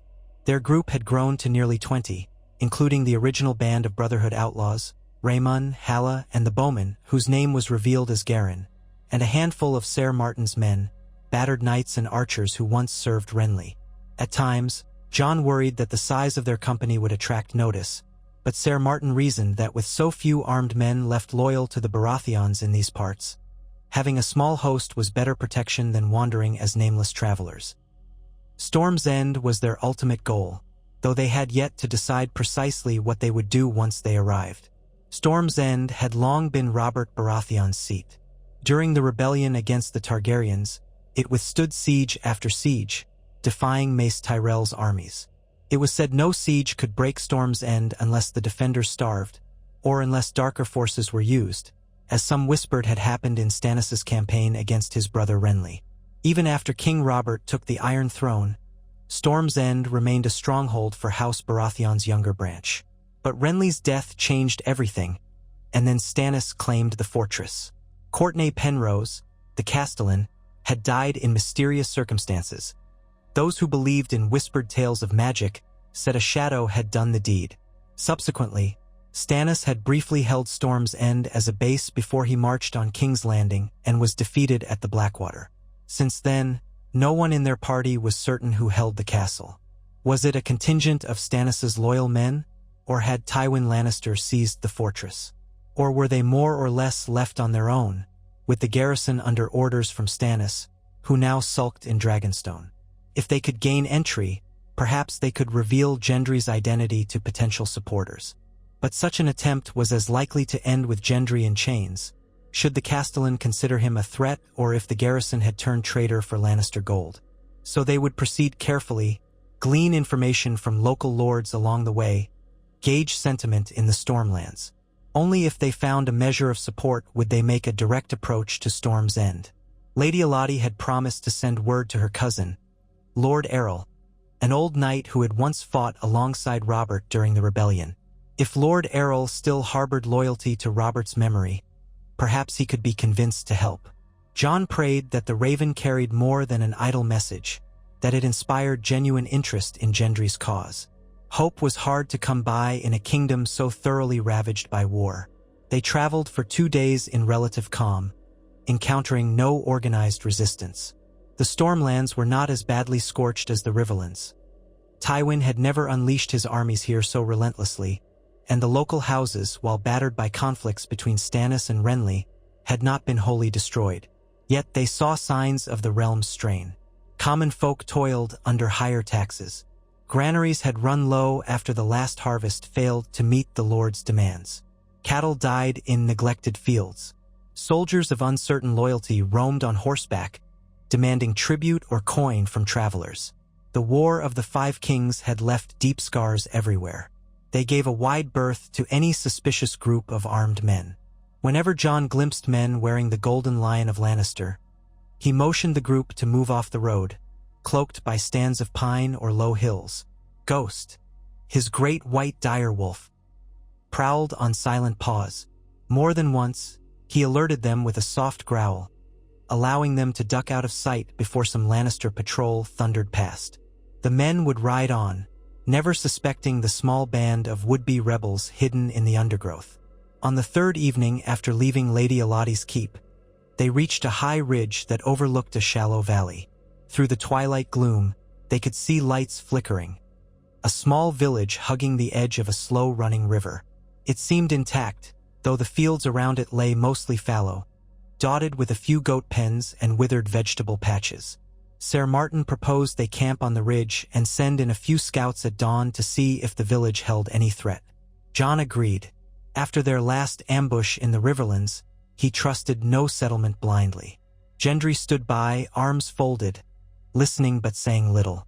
When asked his opinion, he would shrug or respond quietly, "I'll follow your lead." Jon tried to coax him into more active leadership, reminding him that these men looked to him as Robert's kin. But Gendry only shook his head, half apologetic, half defiant. That night, they huddled around a low fire, hidden behind the crest of the ridge. Some of Ser Martin's men dozed near the horses. Raymond and Halla took turns on watch. Garren cleaned his bow, checking each arrow meticulously in the firelight.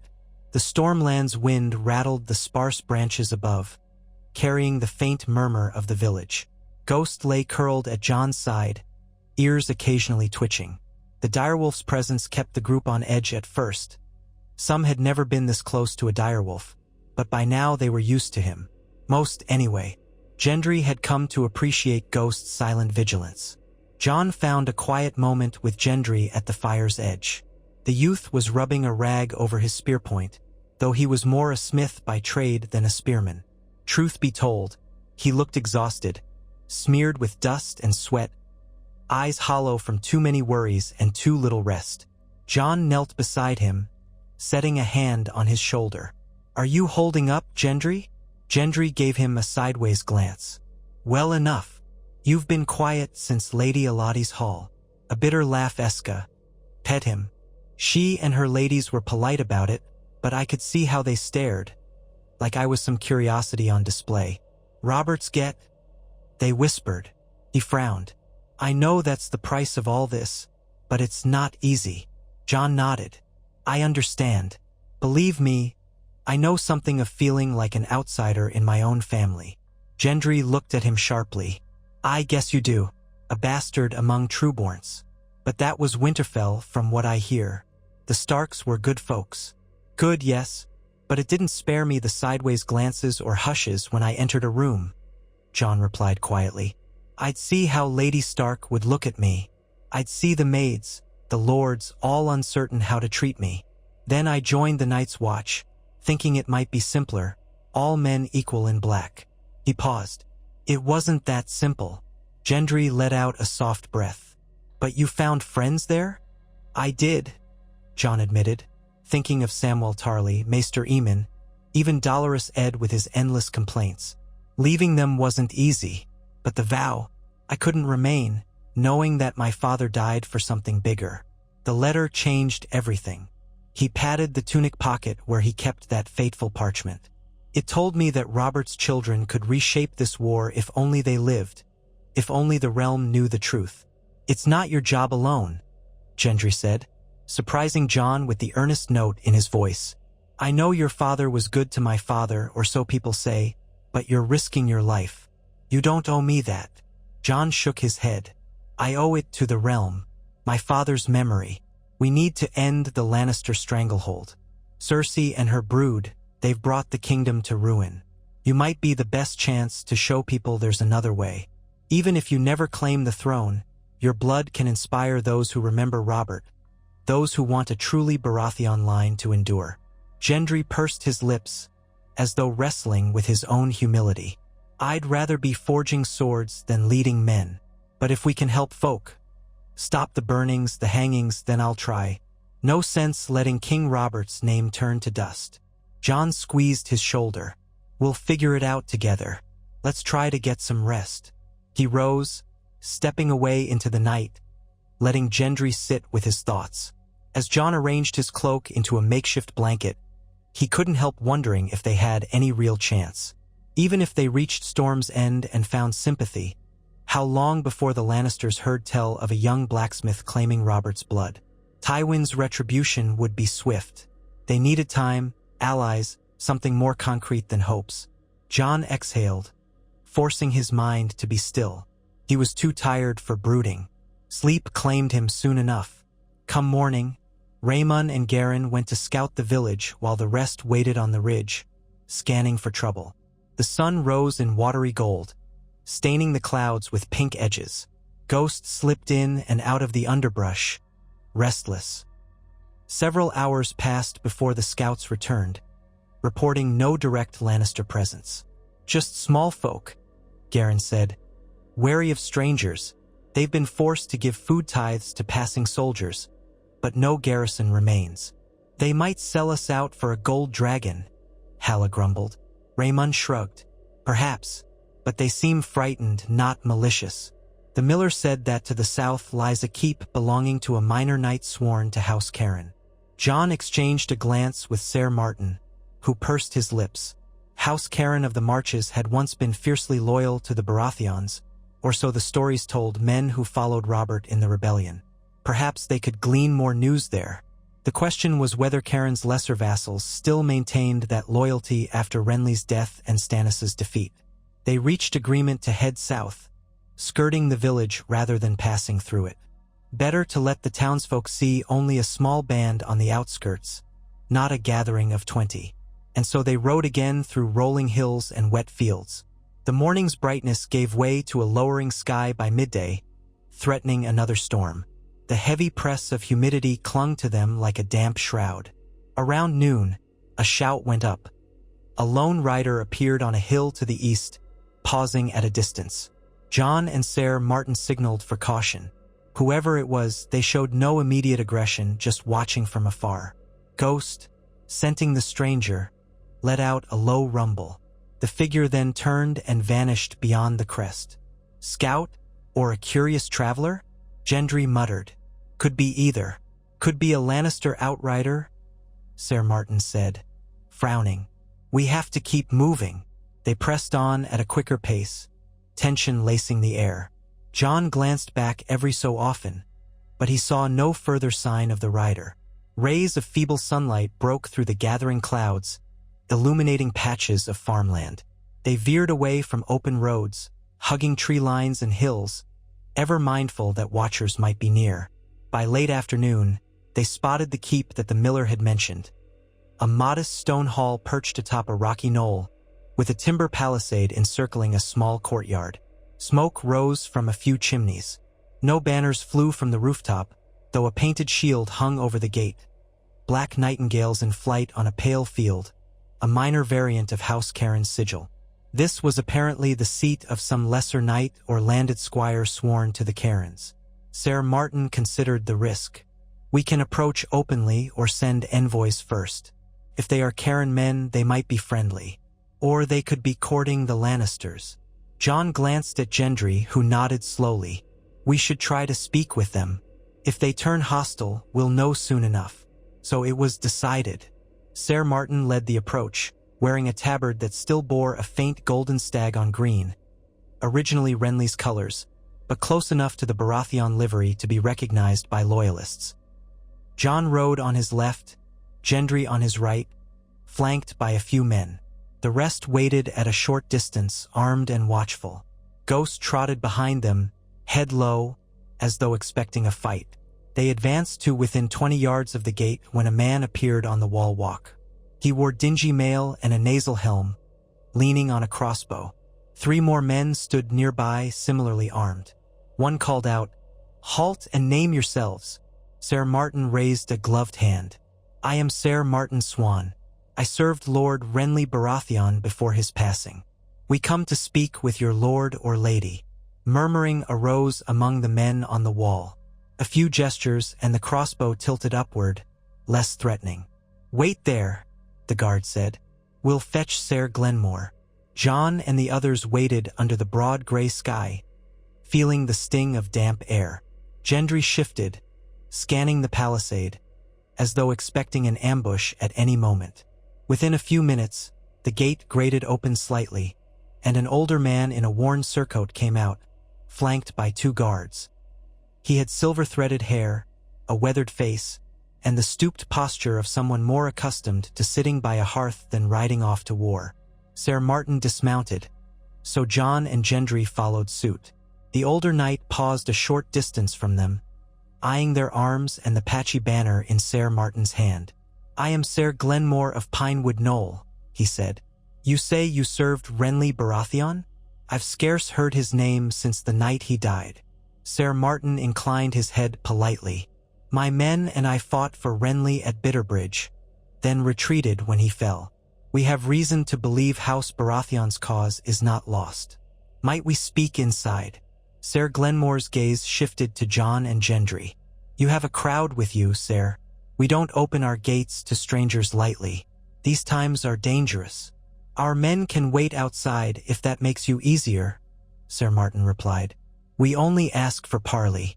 Give us half an hour, perhaps. Sir Glenmore assessed them a moment longer, then agreed with a cautious nod. Very well. You and 2 others may come within. The rest wait. No trouble, or we'll have crossbows on you. They left the remainder of their company in a small clearing near the keep's walls. Raymond, Halla, and Garin lingered with the horses, watchful. Ghost refused to remain behind, though. The guards started at the sight of the direwolf, so Sir Glenmore insisted it remain outside as well. Jon looked to Ghost, whose red eyes gleamed. Stay, Jon said, placing a hand on the direwolf's head. I'll be back. Ghost whined softly but sank to his haunches, tail flicking in the dirt. Satisfied, Sir Glenmore waved them in. Jon, Gendry, and Sir Martin followed Sir Glenmore into the courtyard. Sparse, in need of repair. Loose timbers and missing shingles told a story of neglect, perhaps from lack of funds or from war's disruptions. A single stable hand peered from behind a rickety stall, and 1 or 2 maids scurried indoors at their arrival. The place felt deserted of any real bustle. Guards in mismatched armor hovered near the keep's entrance. Inside the hall, a smoky fire glowed in a central hearth. The air smelled of dust and stewed vegetables. A slender woman of middle years rose from a bench, wearing a faded green gown. Sir Glenmore introduced her as his wife, Lady Mora. She offered a small curtsy, eyes flicking uncertainly at these newcomers.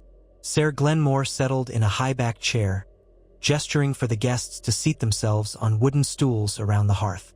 Now, he said, what is it you wish to discuss? Sir Martin nodded to Gendry. We come in the name of House Baratheon.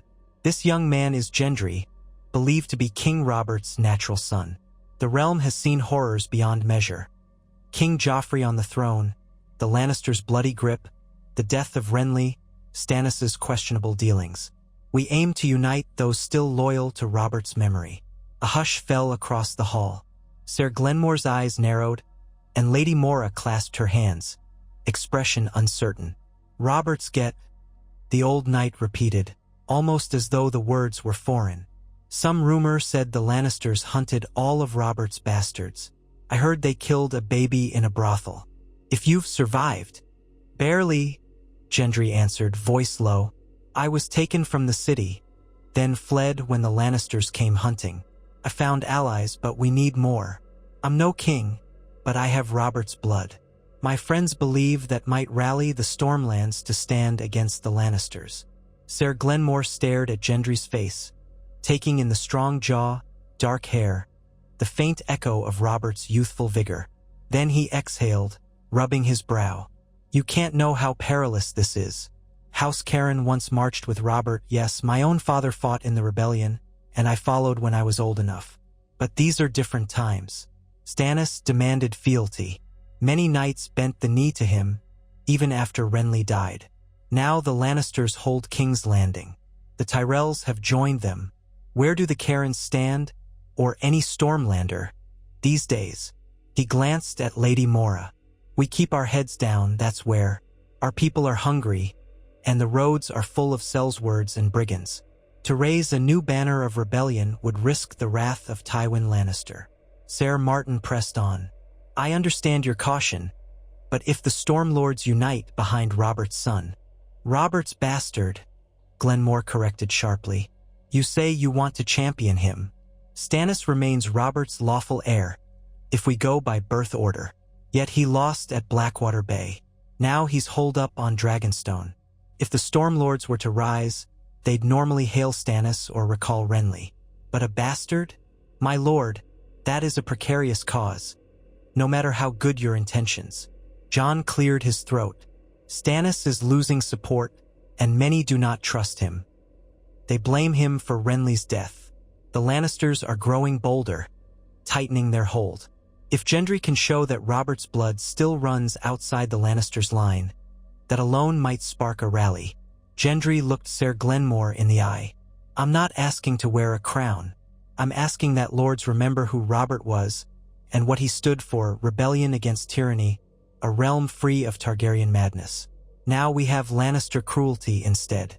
If folk want to fight them, I'll help. I have strong arms. I can forge weapons. But if we stay silent, how many more small folk die? How many more Stormlanders see their villages burnt? Lady Mora's expression softened, and she whispered to her husband. Ser Glenmore frowned, tapping his fingers on the chair's worn armrest. At last, he said, I don't hold enough power to sway House Cairn or the greater Storm Lords. I'm but a landed knight in these borderlands. But I can pass word to my liege, Lord Cairn, if he still sits at night song. He might decide whether to lend you an ear or cast you out. Gods know what he thinks of Stannis or the Lannisters. If I send a raven, it might take days or weeks to hear back. If at all. Ser Martin nodded, flicking a glance at Jon. This was what they had expected. The slow, precarious dance of forging alliances. We would be grateful, Ser Martin said. In the meantime, we only ask for a night's rest, and perhaps a few supplies to help us on our journey. Ser Glenmore hesitated, then heaved a sigh. I can spare some provisions, though we have little. You may shelter in my stables. But please, keep your men in line. My folk are skittish. We've seen enough troubles these past months. We'll respect your hospitality, Jon promised. Thus it was settled. Ser Glenmore escorted them to the courtyard, where the gate guards eyed them with no less suspicion, but allowed the rest of the band to enter. They formed a small camp near the stables. Jon noticed that half of Glenmore's guards had crossbows trained loosely on them from the walls. Not exactly a warm welcome, but in these times, trust was a precious commodity. At least they had a roof overhead, however leaky. They spent the remainder of the day tending to their horses, drying out bedrolls, and patching any battered armor. The stable smelled of old hay and damp wood.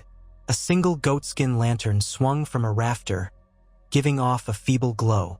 Gendry, ironically the best smith among them, took advantage of Glenmore's humble forge to straighten a dent in Ser Martin's breastplate. Though glancing over his shoulder, Jon could see how carefully Gendry chose each hammer strike, as if he were working out frustrations on the steel. Sparks flew, and each ping of metal resounded across the yard, a reminder of the labor that had once defined Gendry's life in King's Landing. Twice, Jon overheard some of Glenmore's servants whispering about Robert's bastard with fascination and a hint of unease. Those who had known Robert in the rebellion or heard stories of his ferocity and charm seemed half in awe that a remnant of that bloodline could be standing in their courtyard. Others muttered that this was folly. Dragons are gone, yes, but Lannisters remain, and crossing them would court death. Night came quickly, bringing fresh rain that drummed on the stable's roof. Within, the men lay on pallets of straw. Ghost padded among them, sniffing curiously. Some soldiers turned away or gave the direwolf anxious glances. A few offered a friendly scratch behind the ears. Jon sat up against a hay bale, wide awake despite the fatigue gnawing at his limbs. He studied his sword, Longclaw, running a careful cloth along the Valyrian steel. The memory of Lord Commander Mormont giving him the blade still echoed in his mind.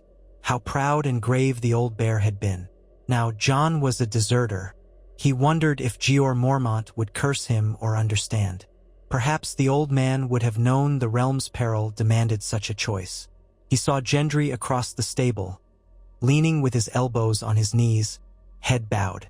In the shifting lantern light, the younger man appeared as any blacksmith's apprentice, only with more muscle than most. Yet there was a certain gravity to him now, as if the burdens of war had carved lines into him. Jon considered approaching but decided against it for the moment. Sometimes a man needed quiet to wrestle with his own ghosts. The next morning brought a tepid sunlight, thinning the clouds just enough to reveal a pale blue sky. True to his word, Ser Glenmore provided some rations, salted fish, coarse bread, a small cask of ale. He had already penned a letter to Lord Cairn, to be carried by a messenger at first light. They parted with uneasy politeness. Glenmore did not promise support, only to pass along the news. It was something, at least. Their band set out once more, with Ser Martin guiding them east. The going was slow, the roads turning to muddy tracks in the aftermath of so much rain. Halla cursed at nearly every step, her boots caked in muck. Garrison trudged on with his bow over his shoulder, scanning for threats. The outlaws from the Brotherhood without banners had grown quieter over these days, more cautious. The Stormlanders among them occasionally hummed a funeral dirge or shared stories of old Renly's feasts. Gendry listened intently but offered little in reply. When they paused by a stream to water the horses, Ser Martin approached Jon. "I'm not sure how many more keeps we'll find with sympathetic ears. Lord Caron is rumored to hold out at Nightsong, but that's a fortnight's ride south, if we aim to avoid the main roads." He let out a weary breath. "We can keep trying to stir up support among the minor knights, but it may lead us nowhere. Word travels slow. The Lannisters might move faster." Jon nodded, pouring water over his face to wash away the grit. "Perhaps we should aim for Storm's End directly. If the garrison there remains loyal to the Baratheon name, we might find a surer foothold." Ser Martin massaged his temples. "Or a noose, if the garrison is sworn to King Stannis and sees Gendry as a threat. Or if they've turned cloak for Joffrey." "I know," Jon said quietly, "but we can't spend forever wandering the Stormlands, hoping to meet loyalists by chance. Time is not on our side." Gendry, overhearing, waded closer. His boots sloshed in the shallow water. "If Storm's End is Father's seat, maybe we should go there. I can't keep hiding behind trees, waiting for others to decide my fate." Jon understood the resolve in Gendry's voice. There was a rawness there, the frustration of a man who'd spent too long running. Indeed, how many miles had Gendry traveled since fleeing King's Landing? How many times had he hidden from those who wanted him dead? Hiding would never end the threat. They needed something decisive. "All right," Jon said, glancing between Gendry and Ser Martin. "We head for Storm's End, but we do so carefully, gathering whatever knowledge we can on the way. If we discover the castle is wholly loyal to Stannis, we'll decide then whether to reveal ourselves or slip past." Ser Martin gazed at Gendry's resolute stance. At last, he relented with a slow nod. "Storm's End lies near the coast. It's a trip of over 100 leagues from here, if we keep to smaller paths. We'll have to find new provisions along the way. And we must watch for Lannister riders," Jon added. "Always," Ser Martin agreed. They set out again, forging a southeastern path. Over the next few days, they passed hamlets clinging to the edges of old farmland, glimpsed a roving band of Sellswords who eyed them from a distance, and once came upon the remains of a hanged man, left as a warning with a Lannister sigil pinned to his chest. The War of the Five Kings had turned the land lawless in places, pockmarked by cruelty. They pushed onward. Whenever they found shelter, an abandoned stable or a half-collapsed barn, they spent the night in cramped quarters. Sleep was restless, broken by distant howls or fleeting nightmares. Gendry sometimes jerked awake, fists clenched around imaginary weapons, as if haunted by all that had happened. Jon, too, found little solace in the dark. He dreamt of Winterfell's crypts, of Ned Stark's statue looming with silent judgment. He dreamt of the wall, and of Sam's wide eyes, pleading for Jon to stay. At times, he dreamt of a White Walker's icy gaze, though he told himself that threat lay far to the north. Yet he knew the land beyond the wall harbored terrors that dwarfed even the Civil War. If the realm did not unite, who would stand against the true darkness? But that thought was too large to bear, so he buried it, focusing on the more immediate trials. At length, they reached a crossroad where an old inn stood. The sign had been hacked apart, leaving only a post. Smoke curled from a leaning chimney. They decided to risk entering for news, if any was to be had. A handful of unshaven men drank in the common room, paying no mind to the newcomers beyond a cursory glance. The innkeep was a sallow woman who offered a wary greeting. Jon paid for a corner table and some thin stew. The rest of the band waited outside or in the stables, while Jon, Gendry, and Ser Martin took seats indoors. Cautiously, they asked if any travelers had passed through bearing Lannister colors. The innkeep shrugged. 2 days passed. A group of 4 riders came. Wore fancy cloaks, red with gold trim. They demanded ale, left some coppers. Didn't cause trouble except for the way they talked. Said something about hunting a traitor. Jon and Ser Martin exchanged a grim look. Lannister bounty hunters, no doubt. What else? Asked Jon. The innkeep made a face. They asked if we'd seen a tall lad, black hair, traveling with a big wolf. We said no.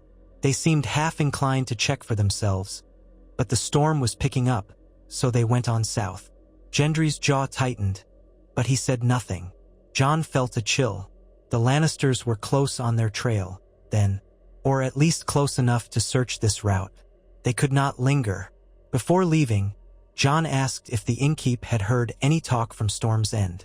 She shrugged. Folk say it's held by King Stannis's men, though there's fewer of them than before. Some captain of the guard runs the place in the king's absence, or so the rumor goes. If they're short of men, they might be hiring. But that's as far as I know.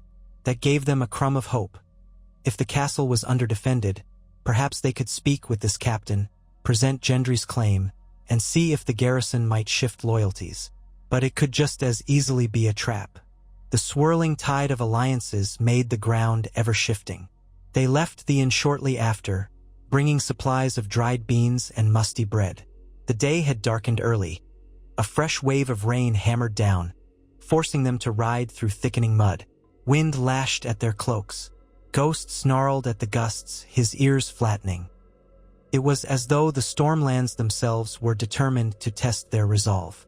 By dusk, they found partial shelter beneath an overhang of rock, building a small fire to keep warm. Lightning flashed, revealing the bleak landscape in stark contrast. Ser Martin huddled beside Jon, gesturing at Gendry, who was pacing near the fire. He's grown quieter these last few days, the knight murmured. I worry about the burden on him. Jon followed his gaze. Gendry's face flickered in the firelight, revealing tension in the set of his jaw. He's trying to make sense of all this, Jon said softly. We've asked him to be more than a smith. Robert's name was powerful. He usurped a dynasty, after all. Yet Gendry is just a man trying to survive. Robert was also just a man once, Ser Martin observed. A man with enormous strength and a certain charm that drew others to him. Gendry lacks that easy laughter, but he shares the forthrightness. I can see it in his eyes. Jon said nothing, only watched Gendry approach Raymond to help patch a tear in Raymond's cloak. A small gesture that belied any notion of arrogance or entitlement. The group recognized that Gendry was important. He carried Robert's blood, but he refused to play the princely role. Perhaps that humility was what would win men's hearts, or perhaps it would only confuse them, expecting a boisterous King Robert reborn. The storm raged through the night, making any attempt at real sleep difficult. By morning, the ground was sodden, small streams turning into muddy torrents. They trudged on nonetheless. Now and again, they glimpsed footprints that might have belonged to riders, or twisted ruts in the mud, suggesting a patrol had passed. The closer they drew to Storm's End, the more vigilant they became, expecting Lannister or Stannis men to appear at any bend. On the second afternoon after the inn, they came upon a vantage point where the land sloped downward. In the far distance, past the haze of rain, Jon thought he could see a darker mass that might be the coast. The smell of salt crept on the wind, mingling with the damp. Storm's End could not be much farther, maybe another 3 or 4 days of travel if they avoided main roads. They made camp in a copse of bent, wind-tortured trees. A thick canopy overhead offered some relief from the rain. The men tethered the horses, pitched what shabby tents they had, and set about gathering firewood among the damp brush. Gendry hauled stones to circle the fire pit. Jon helped drag fallen branches, trying to keep them as dry as possible. Ser Martin conferred with Raymond and Halla about posting guards. Garren tested his bowstring, cursing the moisture that threatened its tautness. They managed to coax a small fire, the wood crackling with half-damp sputters. The warmth was minimal, but enough to ward off the worst of the chill. Darkness settled early under the storm's clouds. The group ate a meager supper, stale bread soaked in watery broth, plus a few slivers of salted fish. It was far from sumptuous, and the men's spirits were low. Thunder rumbled in the distance, promising more rain. Some tried to rest, others kept watch. Gendry sat with his arms around his knees, silent. Jon found himself staring into the fire, lulled by the shifting flames. He thought of the letter again, the one that had spurred him to desert the watch. It still weighed on him like a brand. Part of him wondered if, in another life, he would have discovered some deeper secret about himself. Those murmurs about his own parentage, never confirmed, never denied. Yet it was all so vague. Now he had set that aside to fight for Robert's surviving heirs. He blinked, forcing the thoughts away. This was not the time to dwell on rumor and speculation. They had enough to worry about without chasing phantom truths. He looked up when he sensed movement. Ghost rose to his feet, ears pricked, a low growl in his throat. At once, Jon was on alert. The dire wolf only did this when something or someone was near. Ser Martin caught the sound as well, his hand dropping to the hilt of his long sword. Garrison knocked an arrow, stepping beside a tree trunk, scanning the darkness. "Who goes?" Ser Martin called softly. The wind hissed through the branches. For a moment, Jon heard nothing else. Then, from the darkness beyond their camp, a voice answered, "We mean no harm." Jon's pulse quickened. He rose, one hand on Longclaw's pommel. "Show yourselves," he called. A faint rustle, then a pair of figures emerged. They wore dark cloaks smeared with dirt, hoods drawn. One held a short spear angled away from the group, a gesture of caution more than threat. The other raised hands in a sign of peace. "Easy there," the second figure said, voice resonant but calm. "We saw your fire. Didn't want to blunder into your camp and catch an arrow." Ghost's growl subsided, but the wolf remained watchful, hackles slightly raised. Jon glanced at Ser Martin, who gave a tense nod. "Step closer." Slowly, Jon commanded, "And mind your weapons." They approached, water dripping from their cloaks. The second figure pulled back a hood, revealing a man with a hard, weathered face and streaks of gray in his hair. "The name's Kedden," he said. "This is my son, Mark." The youth beside him hesitated, then pulled his hood off as well, exposing a tangle of dark curls. He looked about 18 with wary eyes. "We've been traveling north from the Rainwood, trying to avoid soldier patrols. We've near run out of food." Jon examined them closely. Kedden's face had the leathery look of a fisherman or a man who spent much time outdoors. No obvious sigil or badge. His son looked thinner, maybe on the brink of hunger. They carried no Lannister marks. Ser Martin still did not lower his sword, so Jon said, "We're not bandits, but these roads are dangerous. How do we know you're not Lannister scouts?" Kedden snorted. "My father served under Robert in the rebellion. He died fighting Targaryens. I'd sooner spit on a Lannister cloak than wear one." He spoke with weary bitterness. "We're only trying to find safety. My boy and I lived in a small village near the Rainwood's edge. Some soldiers came, forced us to feed them, threatened to take Mark for forced labor. We fled with what we could carry. Then we ran into bandits in the hills. We lost half our supplies. Been wandering since. If you're decent folk, we'd be grateful for a bit of fire and maybe some bread." Jon looked to Ser Martin. The older knight's stance relaxed slightly. Gendry stepped forward, studying the father and son. "You from the Stormlands originally?" he asked quietly. "I," said Kedden.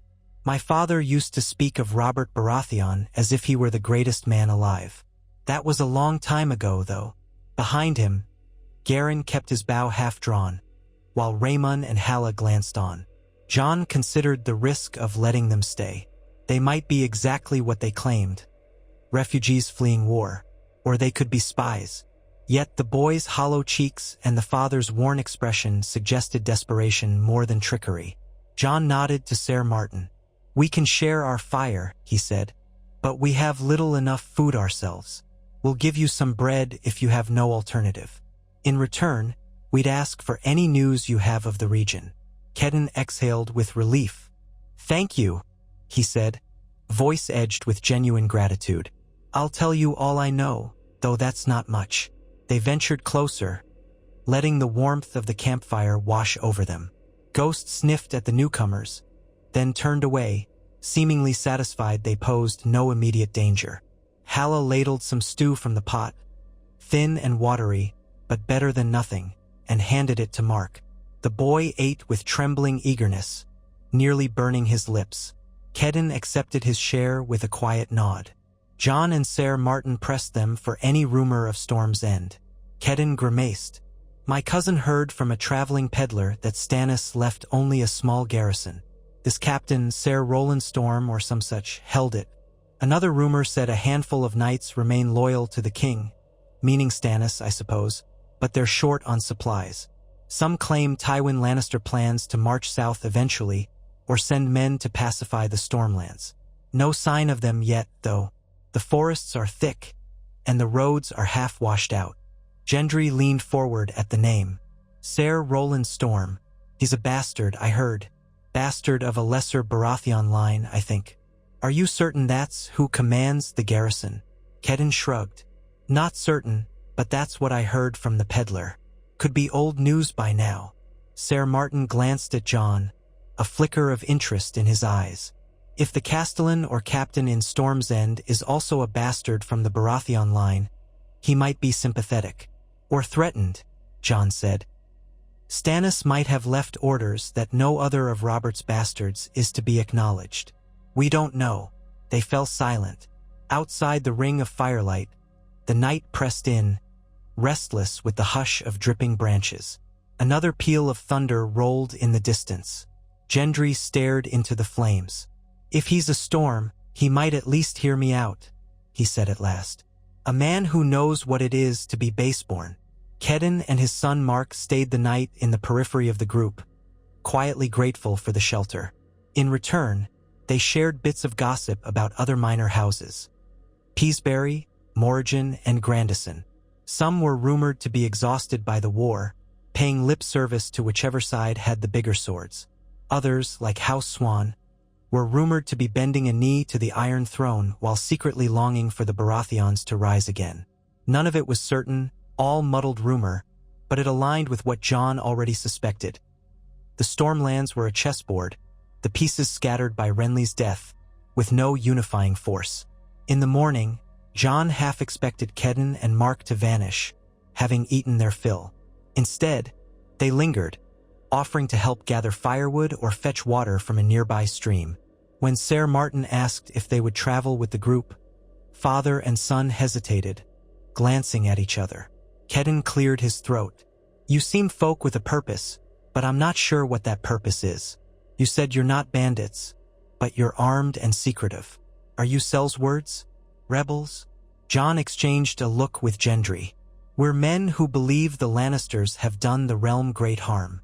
Some of us served Renly, some served other causes, but we're united by one thing, to see Robert Baratheon's rightful blood protected. Perhaps championed. Kedden's eyebrows rose. Robert's blood? That's a bold claim. Ser Martin inclined his head toward Gendry. He is Robert's bastard son. Shock dawned on Kedden's face. His son stared at Gendry as if seeing him anew. Gendry wore a leather jerkin, simple breeches, his hair tousled, hardly regal. And yet, Kedden shook his head, speechless for a moment. Then he let out a strained laugh. Well, if that's true, it's beyond anything we expected when we set out from our village. Mark swallowed. King Robert's son? He studied Gendry's features. You do look a bit like those statues of the king I've seen. The jawline, maybe. Gendry let out a self-conscious grunt. I'm no lord, but it's true enough. We mean to see if Storm's End can be turned from Stannis or at least made into a haven. If you wish to travel with us, I can't promise safety, but maybe it's better than wandering alone. Kedden and Mark stepped aside for a moment, murmuring in low tones. When they returned, Kedden nodded hesitantly. We'll join you if you'll have us. Not for pay, we're no knights, but we can help gather food, set snares, keep watch. My boy's a fair shot with a sling. If you truly want to stand against the Lannisters, I'll stand with you. My father would have wanted that. Mark nodded, determination flickering in his eyes. "We're done running away." And so their company grew by two. Raymond and Halla were cautious at first, but after seeing Kedden's genuine gratitude and his eagerness to help, they relaxed. Ghost seemed unbothered by the newcomers. That alone put some minds at ease. The dire wolf was an uncanny judge of ill intent. They moved on, forging through the wet terrain, aiming southeast. Kedden showed them a few side paths and stream crossings he remembered from traveling with merchants long ago. The days blurred, a slog of mud and damp clothes. Thunderstorms came and went, drenching them. Food rations dwindled. They set snares for rabbits, fished in a wide creek for trout, did whatever they could to keep from going hungry. At night, they sometimes heard hooves in the distance, the faint jingle of harness. Twice, they glimpsed silhouettes of riders cresting a far hill, but no pursuit materialized. Perhaps the Lannister men had gone farther south, or perhaps they waited near the main roads. Regardless, every time night fell, the group was on edge. Eventually, after nearly a fortnight of such travel, they reached a vantage point high on a rocky slope. The salt smell was stronger here, and the clouds overhead parted enough to reveal a strip of gray sea beyond the coastline. The land descended in ragged hills toward a cliff-riddled shore. And there, in the distance, a looming fortress of pale stone stood defiant against the crashing waves. Storm's End. Even half-shrouded in the rainy haze, it was an imposing sight. A massive drum tower rising from the fortress's curtain walls, thick battlements designed to withstand both siege and relentless storms. The architecture was simple but near unbreakable. Legend said Storm's End had been built by the Storm Kings of old, and no lesser fortress had ever taken it by force. Robert had once boasted that he would let the entire Tyrell army smash itself to pieces against those walls. Jon felt a subtle thrill in his chest. Here it was the seat of Baratheon power. They had traveled long and risked much for this moment. "We should be careful," he murmured. "We don't know the state of the garrison inside." Ser Martin nodded, looking uneasy. "Too true. If it's Stannis's men, they might see Gendry as an obstacle. Or they might rejoice to have a sign of Robert's line." Gendry stood silently, gazing across the distance with an intensity that made Jon think of Robert in his prime, brooding before a battle. The younger man pressed his lips together. "One way to find out," he said. They descended cautiously. Rather than approach in a single large group, they agreed to send a small contingent forward: Gendry, Jon, and Ser Martin. The others would remain out of sight among the craggy hills, hidden in a small stand of stunted pines. If danger erupted, the Watchers could attempt a rescue or vanish if rescue was impossible. Raymond clapped Gendry on the back. "Be careful, lad. The rest of us will keep an eye. If we see the gates open to swallow you, we'll assume the worst." Gendry offered a tight smile. "Let's hope the gates stay open with a welcome." Jon and Ser Martin said their farewells, promising to return or send a messenger. Then, with Gendry in tow, they led their horses along a winding track. Ghost loped beside Jon, silent as ever. "I'm bringing Ghost," Jon said, glancing at Ser Martin's concerned expression. "I won't leave him behind this time.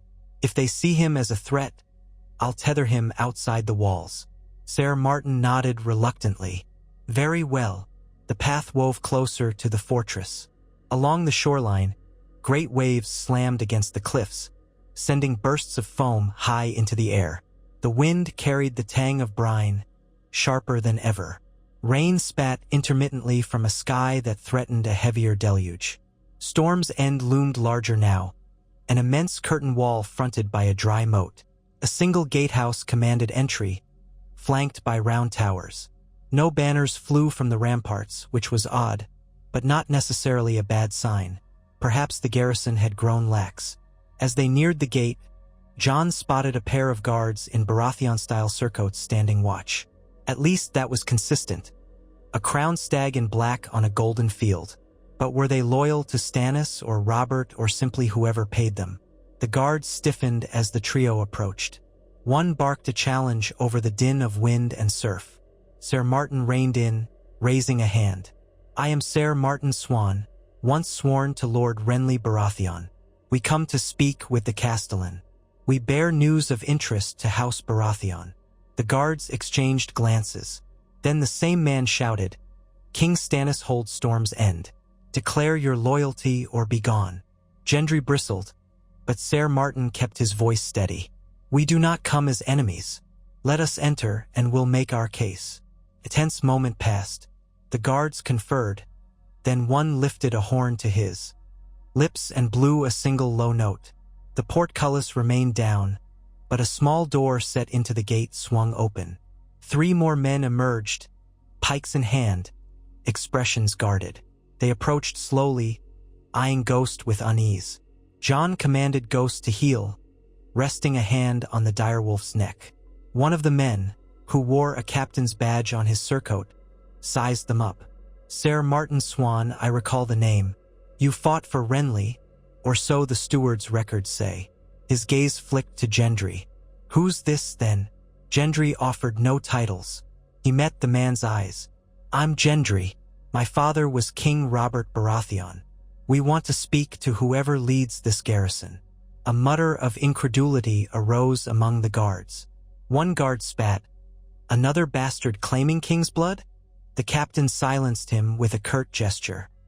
He studied Gendry's face, the dark hair, the set of his shoulders, and something lit in his expression. Cautious but intrigued. "I can't promise an audience," the captain said, "but if Ser Martin vouches for you, I'll take you to the steward. The castellan is away, seeing to some matter in the hinterlands. The steward runs the day-to-day." Ser Martin bowed slightly. "We are at your disposal. We only ask to speak peacefully." The captain nodded to his men. "Check them for hidden blades. Then we'll bring them inside." A cursory search followed. Jon surrendered Longclaw with a tightness in his gut. Gendry gave up his hammer. He refused to leave it behind entirely, but they allowed a guard to hold it. Ser Martin parted with his longsword as well. Ghost, they insisted, remain in the courtyard once inside the walls. Jon, uneasy, tried to reassure the direwolf with a few soft words. Ghost's red eyes flicked, but he allowed the guards to keep their distance. The portcullis creaked upward, and the group was escorted through the gate tunnel. Jon felt a chill run down his spine. Storm's End's walls were thick, the tunnel echoing with each footstep. Water dripped from overhead. On the other side, they emerged into a broad courtyard overshadowed by the colossal drum tower.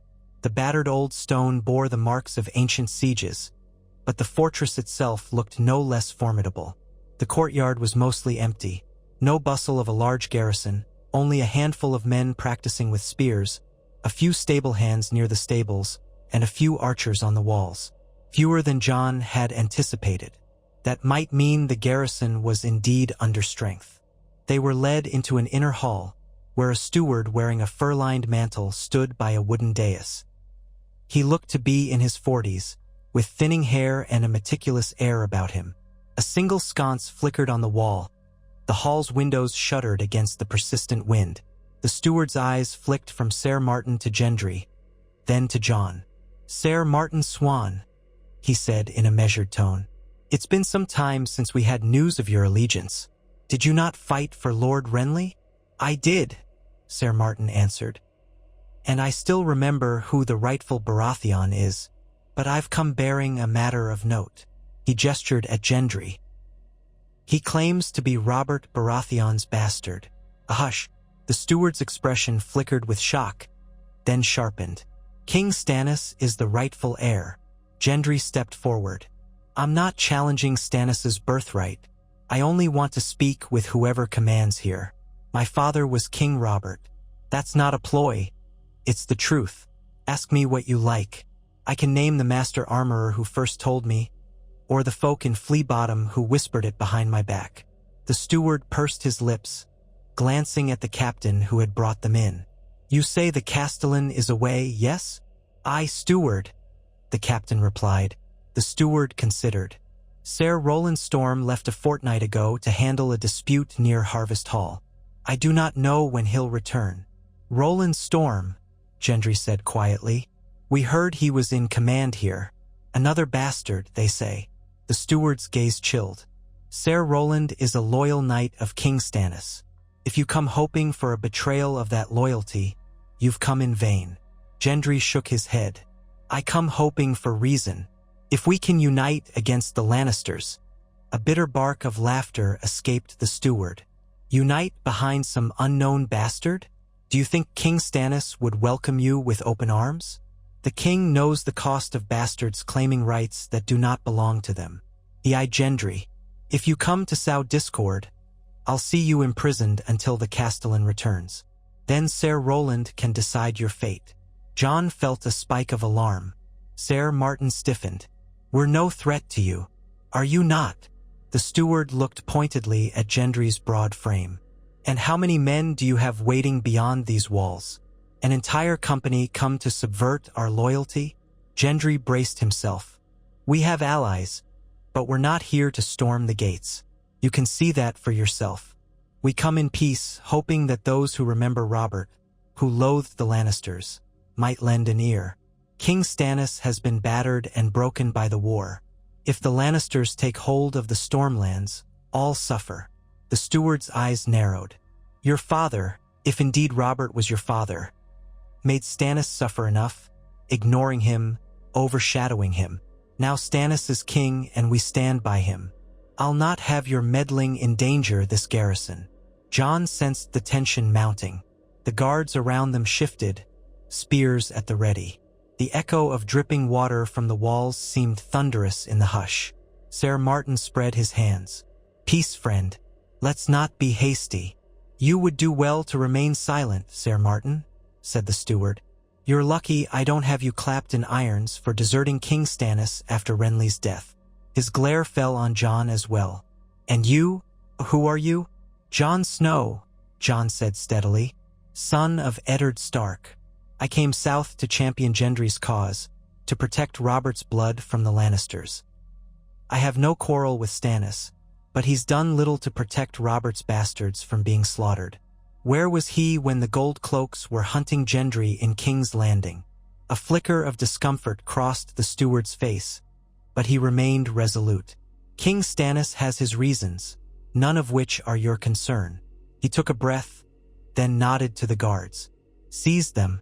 They'll await the Castellan's judgment. No, Gendry snarled, stepping back. The guards advanced, and the hall erupted in confusion. Ser Martin tried to argue, but two guards grabbed his arms. Jon saw a third man thrusting a spear at Gendry's chest. Ghost was outside, helpless.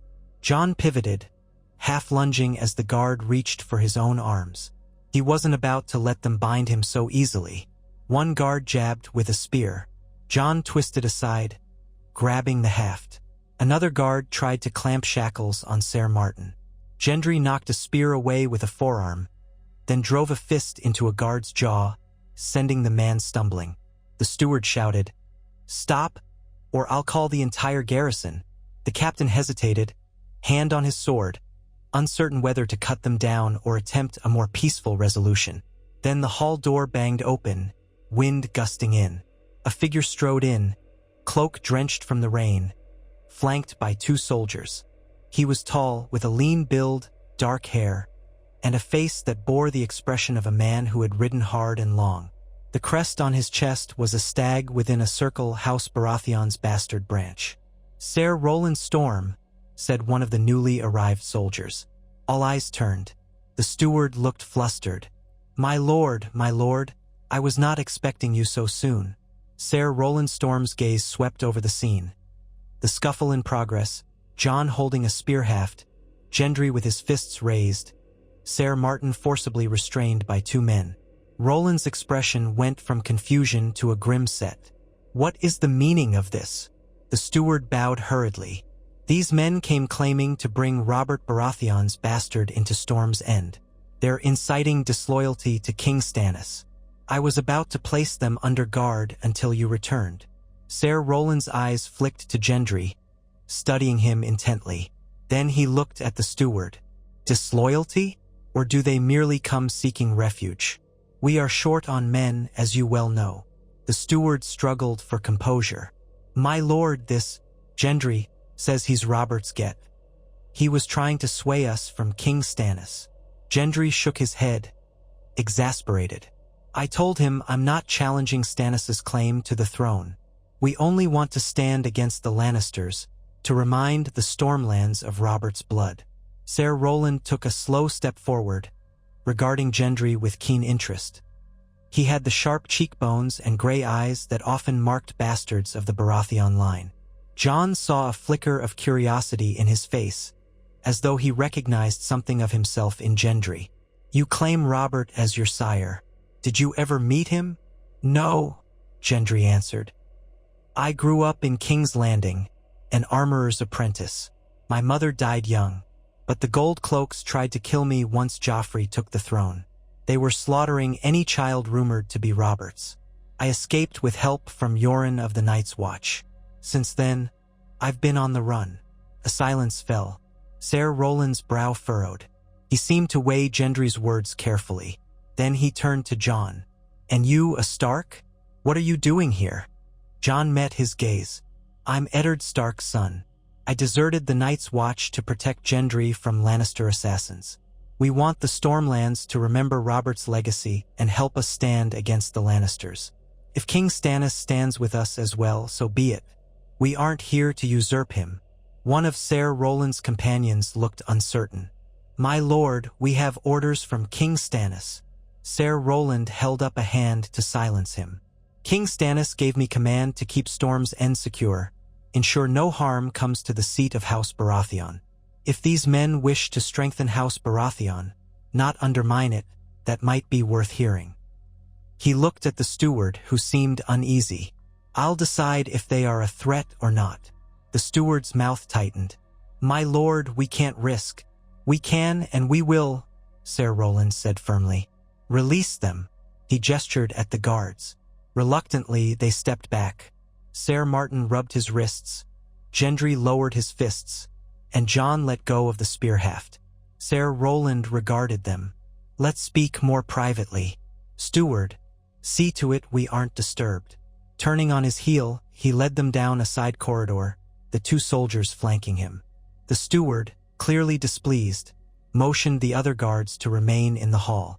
Once inside a smaller chamber, a solar, by the looks of it, though sparsely furnished, Ser Roland closed the door. Rain battered the narrow windows, the wind rattling the shutters. He faced Gendry directly.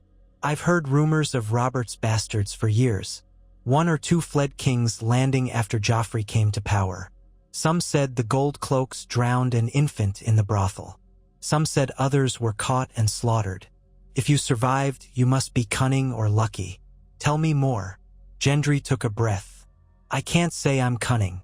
I was only an apprentice. Yoren of the Night's Watch helped me flee the city. After that, I ended up captured by Lannisters, then escaped. I found out the truth of my parentage from an offhand remark in the forge. Master Tobo Mott took me in because some lord paid double my apprentice fee. Said it was for the boy with the bull's head helm. We realized it was probably Lord Aaron or maybe Lord Stark who wanted to keep me safe. I don't know the details, but I know Robert fathered me. It's plain enough in my face. Ser Roland studied him carefully. You do have his build, if not his exact looks. The black hair. That jaw. He glanced at Jon. Stark, is it? Are you the one who carried him this far? Jon inclined his head. I did, along with others who served Renly and believed in Robert's memory.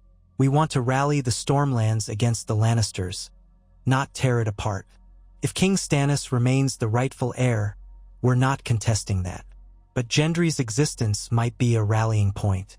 The Lannisters have shown themselves ruthless, and many Stormlords resent them. If they see a living son of Robert, they might find renewed courage. Ser Roland's eyes flicked with conflict. King Stannis remains my liege. I will not deny that. But if you speak truth, you carry Robert's blood. That is no small matter. He paced to the window, gazing out at the storm-lashed courtyard. One hand rested on the hilt of his sword. Stannis left me with orders to hold Storm's End. He took some men to fight at Blackwater, then returned to Dragonstone in defeat. He never gave me clear directives about other bastards of Robert's. Edric Storm, I know, was taken from here to Dragonstone. The king wanted him close. Some say the Red Woman has designs on Edric's royal blood. A shadow crossed Roland's face. I do not like that talk. Jon felt a chill. He recalled rumors that Stannis's Red Priestess sought the blood of kings, that she used dark magic. If Edric Storm was truly in her hands, that boded ill. All the more reason to keep Gendry safe, Jon said quietly. He'd be in grave danger if he fell into Melisandre's power. Ser Roland nodded curtly. I see the sense in that. But as for the Lannisters, I agree they must be stopped. Tywin grows stronger by the day. The Tyrells fill the ranks of King's Landing. The stormlands are overshadowed. Stannis cannot mount a new campaign without more men, and I have too few to hold these walls if the Lannisters come in force. So what can you offer, truly? Ser Martin cleared his throat. We have allies in the hills. Not a grand army, but men who followed Renly, men who chafe under Lannister tyranny. Our numbers might grow if we can prove Gendry's identity to those who loved Robert. A small rebellion could hamper Lannister ambitions in the Stormlands, help Stannis in the longer war, if that's what we choose. Ser Roland seemed torn between duty and his own conscience. He stared at Gendry again. Your presence might stir hope, but it could also draw Tywin's wrath. If I openly shelter you, I risk condemnation by King Stannis for harboring another of Robert's bastards without permission. But if I cast you out, I might be discarding the last chance the Stormlands have to unify. It's a bitter choice. Gendry's mouth twitched. I'm sorry to bring you trouble, but I won't let the Lannisters kill me just because of my birth. A small smile tugged at the corner of Ser Roland's lips. Spoken like Robert indeed. He inhaled and turned back to them. All right, here's what we'll do. You and your allies can remain in the outskirts of the Stormlands. There's an old fort a few leagues from here along the coast, half-ruined but still defensible. I can see that you receive some provisions quietly. In return, you do not proclaim open defiance of King Stannis. If word spreads that I harbor you in Storm's End, I risk a confrontation with the king's loyalists. We proceed carefully, building alliances under the table. If enough Stormlords respond, we might then decide how to position Gendry's claim. Should the Lannisters march, we can use any advantage we have. Jon felt relief wash over him. It was not perfect. They would not hold Storm's End, but it was better than being thrown in a dungeon. We can accept that. Gendry nodded, though a spark of disappointment crossed his features. He likely had hoped for a more resounding welcome in his father's seat. Still, he squared his shoulders. Thank you, Ser Roland. I won't dishonor your trust. Ser Roland offered a grim nod. We'll see. For now, let me handle my steward. He's too rigid, but loyal. You three will remain here under my personal supervision, just for tonight. Your men outside can come near enough to gather from the fortress kitchens after sundown. I'll arrange it so they're not harassed. Then, on the morrow, I'll have men lead you to the old fort. We'll keep contact discreet. Thus ended the standoff. Jon, Gendry, and Ser Martin were shown to a spare tower room. A guard was stationed outside, though more for show than anything. They were given back their weapons, cautiously, and a servant brought them hot stew and ale. Ghost was reunited with Jon, padding around the chamber's stone floor. Jon fed the direwolf scraps of meat from his bowl, marveling at how quickly events had shifted from near imprisonment to an uneasy alliance. Could be worse, Ser Martin observed, sipping from his cup. We might have ended in chains. Gendry stared at the flickering torchlight on the stone wall. We're so close to my father's seat, he murmured. Yet I'm told to stay away. Another bastard banished from Storm's End. Jon laid a hand on Gendry's arm. We'll find a way to make it work. This is progress. Ser Roland's open to your presence, at least. We might rally more men from that old fort. With luck, we'll gather enough strength to keep the Lannisters from sweeping in. Gendry sighed, a hint of bitterness in his eyes. Yes, luck. He swirled the ale in his cup. I always thought a home was somewhere you could stand tall without fear, but maybe I'll never have that. Then he took a swig and gazed out the narrow window at the roiling sea below. as though searching for something beyond the storm. Jon remained beside him, understanding that quiet ache. Bastards seldom found a true home in the Seven Kingdoms, no matter whose blood ran in their veins. But if the realm was to see better days, they would need Gendry's strength. If not as a king, then as a reminder of the kind of man Robert had once been, before the crown weighed him down. If the stormlands remembered, perhaps the rest of Westeros might too. And if enough people remembered, the Lannisters' grip might yet be broken. Night descended, the wind howled, and Storm's End stood as it always had, unmoving in the face of fury, an enduring bastion of House Baratheon's past glories. Tomorrow they would leave for the ruined fort and begin the next stage of their struggle.